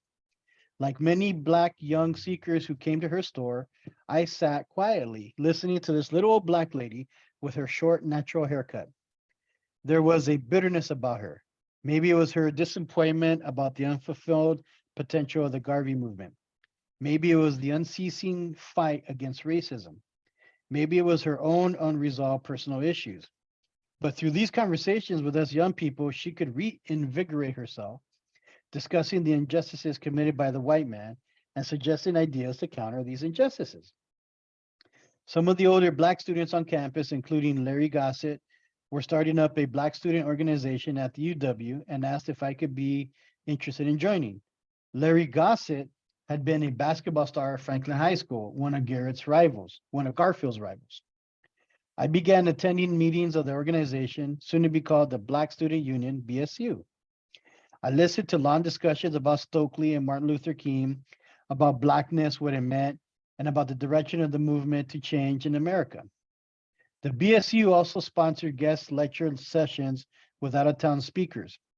One of these lecturers was a young city councilman from Berkeley, Ron Dellums. He was the most engaging Black radical I had met, and he carried himself in such a distinguished manner. There was also a sense of urgency in his talks, as if he were prepping us for a as yet undefined mission. Berkeley seemed to be a place on the verge of a social and political transformation. We were always energized when Dellums came to the campus, and I and the others around me gradually shed our young soft skins and began to grow a new, stronger covering, developing a new way of thinking, which energized us with purpose, moving toward a mission, even though we didn't yet know what the mission would be. Sometimes I felt as if Dellums were speaking directly to me. Elmer also began to make a transformation, as did so many other youths. We started hanging around each other again. He left behind his skateboard and sandals, David Booth and Mark Sprague. He continued playing the trumpet and was by now quite accomplished. I can take partial credit for that because I was always playing Hugh Masekela records while he was practicing. And after a while, Masekela, the great African trumpeter, could be heard coming out of Elmer's horn, giving him a unique sound compared to the other trumpet players around town. It seemed that everybody who could play an instrument was in a band, and it wasn't long before Elmer had his own group. They were called the Regents, with Biggie Lewis on guitar and Dennis Blackman on keyboards, Gary Hammond on tenor sax, and Ralph Brooks on drums. These cats were one hell of a band. Most would go on to make names for themselves. As a matter of fact, the Central District was loaded with great musicians. There must have been 8 or 10 bands in the area, each with its own unique sound. I sometimes traveled with Elmer's band on their gigs and developed a close friendship with the sax player, Gary Hammond. He went out and got a soprano sax and started teaching me how to play. Sometimes we would go to a dusty, funky little jazz club, both of us carrying our saxes. While Gary played a few numbers, I wished for the day that I would be good enough to sit in. Even so, my lifelong love of music and my newfound profession for writing and the theater were slowly giving way to my studies and the demands of the BSU. Elmer and his classmate Anthony Ware organized the first high school BSU in the Northwest at Garfield.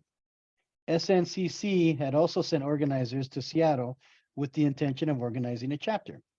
It wasn't long before Elmer, Anthony, and I joined up with the SNCC. We bought dark blue jackets and had NCCC stenciled on the back, CNCC stenciled on the back.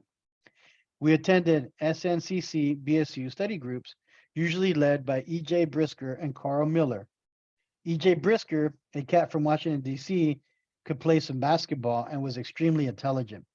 He was the only person I had ever met who read while walking. At the drop of a hat, he could break down Julius Lester and James Baldwin or discuss the death of Patrice Lumumba. He talked rapid fire, like a machine gun, puffing consistently on cool cigarettes, looking down over his wide-rimmed glasses. His protege, Carl Miller, was from New York. He had good leadership skills and was elected BSU president. Under the guidance of those two and Larry Gossett, the BSU and the new Seattle SNCC chapter began organizing the youth on campus and in the community. In time, though, Elmer, Anthony, and I started to grow weary of all the meetings and the dissecting of racism in America. Each successive momentous world event pertaining to freedom and the rights of the oppressed, combined with the deaths of Che Guevara and Patrice Lumumba, both engineered by the CIA, the wars of liberation breaking out all over Africa and South America, intensifying American protests against the war in Vietnam, the student revolts in Mexico City, and the race riots here in the United States made it increasingly difficult to resist taking action. We felt there had to be some type of message conveyed to the white power structure that if things did not change drastically, we too were going to explode, just as in those other big US cities. One night, Elmer, Anthony, and I decided to make a statement. Carrying a small container filled with gasoline, we snuck into Broadmoor, a gated private community not far from Madrona. Oh boy, here we go. With its fine homes and private golf course, Broadmoor was a place where Black and brown people were not allowed to reside, but they could come in and clean the homes of their white employers. It was a place where young black boys, many of them my friends, went to carry golf bags and retrieve golf balls for well-to-do white men. That was a job in which I had never had any interest. We crept along quietly, looking at the expensive homes, hoping the inhabitants were fast asleep. We found a spot right in the middle of the manicured green lawn of the golf course. Hurriedly, with sticks, we carved black power into the grass and poured gasoline onto the dirt. We threw a match on the fuel and took off. We never heard any other response to this reaction. But deep down inside, we must have known this would be the first of many acts of rebellion we would carry out in the coming years. These were very tense times in the United States. There was an edge and a tinge of anger in the air, particularly in interactions between young blacks and older whites, and especially with the police. I had never experienced police misconduct firsthand. I only knew of the experiences of others. But that changed one night as I was leaving my sister's apartment. In front of the apartment building, I observed 5 police officers accosting my brother-in-law, Curtis, and his friend, Calhoun. The cops threw Curtis down and began to beat him and Calhoun with their batons. I yelled in vain for them to stop. They paid no attention to my young voice. In shock and horror, I turned and sprinted the 4 blocks home. I opened the door and went into the dining room, grabbed my father's bolo knife from the Philippines, and yelled at my parents that the police were beating Curtis. Jesus. As I attempted to run out of the house with the knife, my father grabbed me and said, "Aaron, you can't leave here with that knife." I suddenly burst into tears. The drama had caught up with me. In frustration and helplessness, I ran back down to Joanne's apartment. Joanne told me that the police had arrested Curtis and Calhoun for some minor traffic violation and they were already long gone. I walked back home, solemnly resolving never again to experience those emotions. I never wanted to feel that vulnerable or that helpless again. Not long after that incident, I visited Daisy Boyetta at the Garvey bookstore. She told me about a brother that was in town. "Aaron, you heard of Voodoo Man?" she asked, peering at me over her wide-rimmed glasses. "No, I have not," I answered. "You need to go see him. He's trying to get some brothers together." I looked at Mrs. Boyetta with her big round eyes, half smiling, quietly urging me on as she always did. Anthony, Elmer, and I decided to pay this voodoo man a visit. We found the house Mrs. Boyetta had described on Olive Street right off of 23rd Avenue. Walked up the stairs and knocked. A tall brother in his late 40s or maybe 50s opened the door, wearing a leopard skin fez and an African cloth tied around his waist over his pants. He said, "You brothers come on in." We walked in, following him, ducking under the beads hanging in the passageway, into the living room where 3 brothers a few years older than me were sitting. "You brothers have a seat," he said. "We were just discussing what to do about Whitey." We introduced ourselves to the older brothers there. I recognized them from BSU and SNCC meetings. We sat down, glancing around at the candles and beads and African art scattered about the room. "See, Whitey only understands one thing. You start spilling his blood and you get his attention. We're going to have to call out the Haints, call out the Warriors. You understand me?" We all nodded and sat and continued to listen to this older cat. He gestured with his long fingers as he continued to talk for hours about his ideas of rebellion. At one point, he walked into the back room and came out with a 30 caliber US carbine, the kind I had seen in countless war movies, the same kind my father had carried into battle in the Philippines. "Brothers, this is what y'all need. Some guns." We were surprised when a brunette white woman appeared from the kitchen and asked us if we wanted something to drink. After several hours of listening and talking, we left. We didn't know who this cat was, nor did we care. We just wanted someone to point us in the right direction. We visited Voodoo Man often, and each time we saw more and more brothers and sisters over there from the SNCC and BSU circles we associated with. I think everyone was intrigued by his guns, and his talk was different from what we had been hearing at the BSU and SNCC meetings. We didn't even care that he and his whole scene seemed a little weird. We just wanted to move, to act, to make some noise, to startle the white establishment, and to let them know we were watching their every move. One Friday night, Anthony and I accompanied Elmer and the Regents to the YMCA up on 23rd for a Battle of the Bands dancing contest. Elmer's band was doing battle with a band from the South End called the Noblemen. They were a group of brothers who were not terribly good musicians, but they were funky, and their lead singer, George, knew how to work the audience. During the dance, there was some gesturing back and forth between members of the two bands. Because they were from the South End, we didn't really know these brothers, nor did they know us. While we were putting our equipment back in the van, Elmer and one of the noblemen got into an argument. And soon we all squared off with each other and started fighting. Within minutes, the cops showed up and started pushing, shoving, beating us with their batons and attempting to arrest us in their usual manner. And in a flash, we united, turned on the cops, and attacked them. That's beautiful. The crowd soon joined in.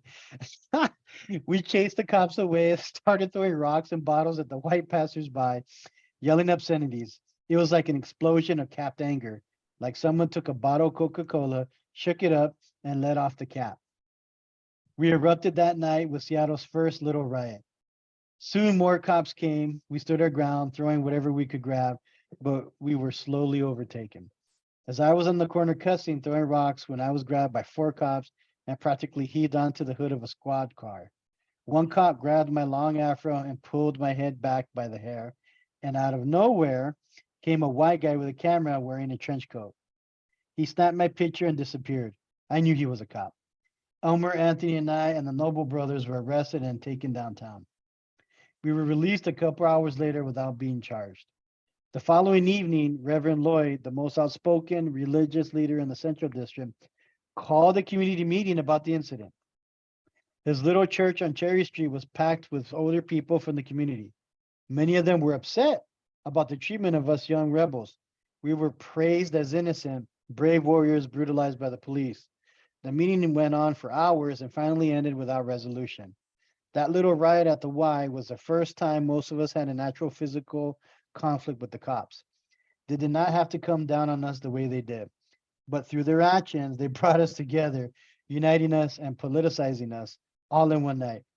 I remember the cop taking my picture, which could have meant only one thing. Just as we were preparing ourselves for the inevitable, the authorities were doing the same thing, preparing by identifying future enemies of the state.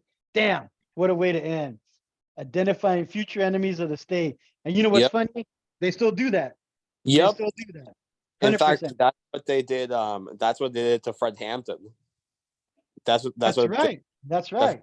In fact, didn't the FBI refer to him as the quote unquote Black Messiah? That's right. There's that movie, Judas and the Black Society, that talks a little bit about that.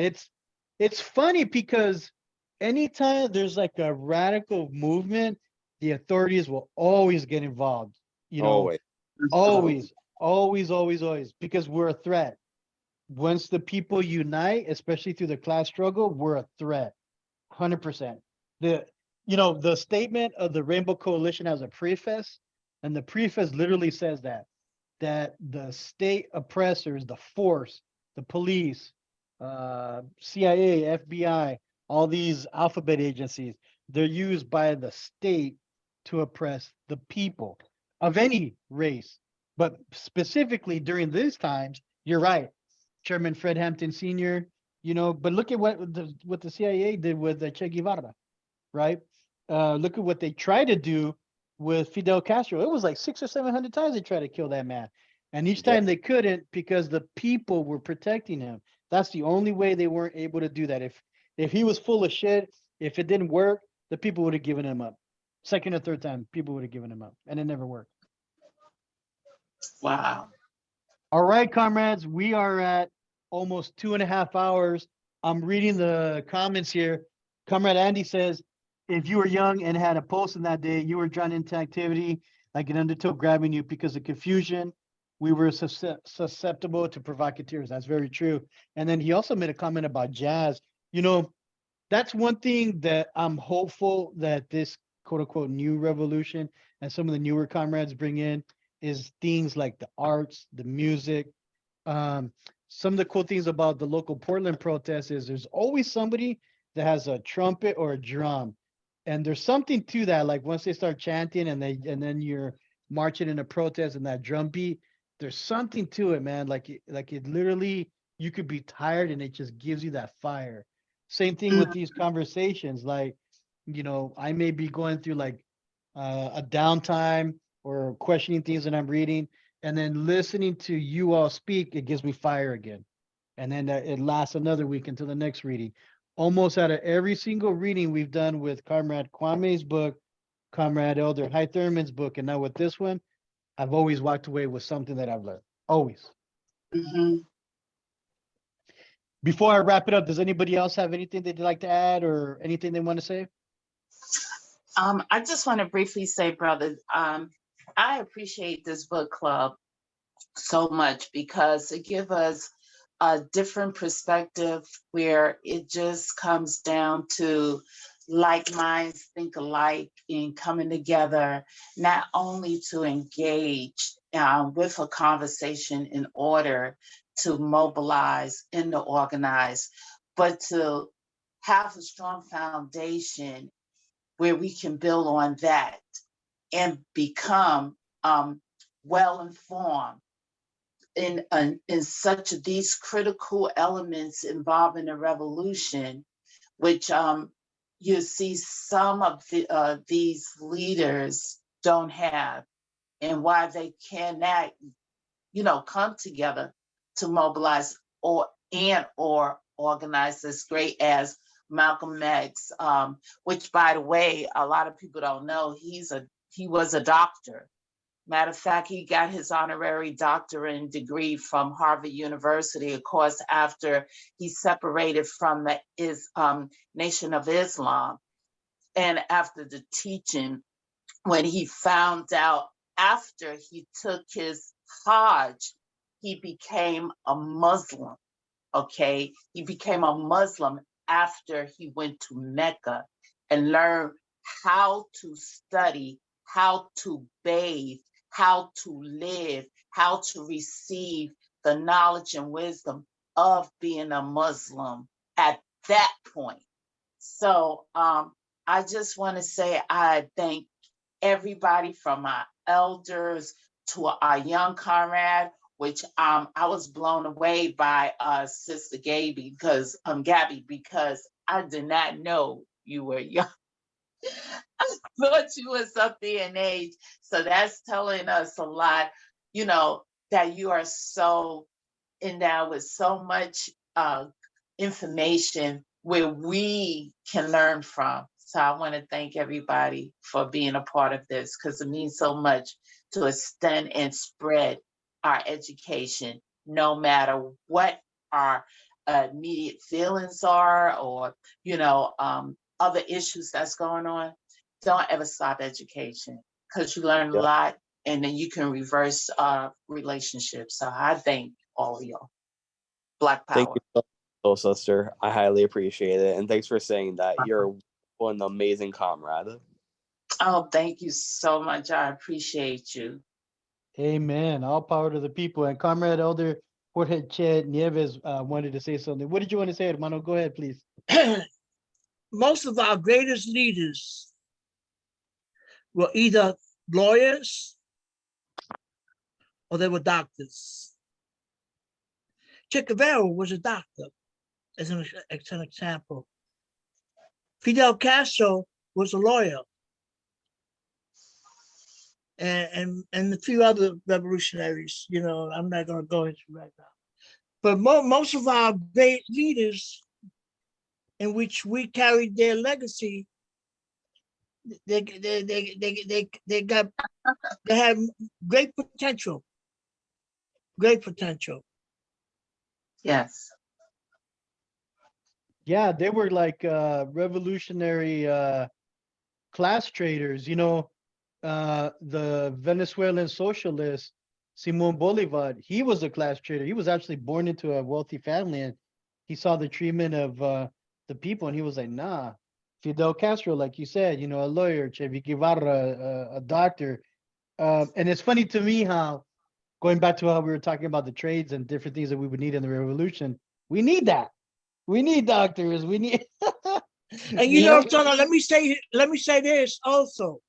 As quiet as kept. Karl Marx, he was studying to be a lawyer. As a matter of fact, in the process of him studying to be a lawyer, he also studied, he was a poet. He recited poetry, but he drank a lot also. He also drank a lot and hanged out with the boys and all that stuff, man. You know, and his father always stood on his case, you know, but him and his father just separated, you know, he had no time for his father, you know. I guess Engel was the one that picked up on in helping him financially, you know, because he used to drink a lot, man. You know, but Marx, not only was he a philosopher, a theoretician, an economist, but he was also involved in revolution. He was also revolutionary. You know, a lot of people that look at Marx as a philosopher, but he was a revolutionary also. Yep. He was a scientist. And Mhm. like you say, it's good that we have all these professionals who are noted and leaders in a revolution. But let's keep in mind those professionals who are committed and dedicated to continue to campaign to liberate the people in an oppressed society. Because you have those who are in the profession, but you have those who are in the profession and really are there for the people. And that's who I admire and look up to. And when I just also want to say, when you have a chance, and I can put the link in, learn about Ihad Malik El-Shabazz, who were formerly known as Malcolm X or Dr. Malcolm X, because there's a difference to know what that man was, but to know the holistic man means a lot and signify a lot, and you will be amazed. Because in the Muslim world, they didn't care about Malcolm X.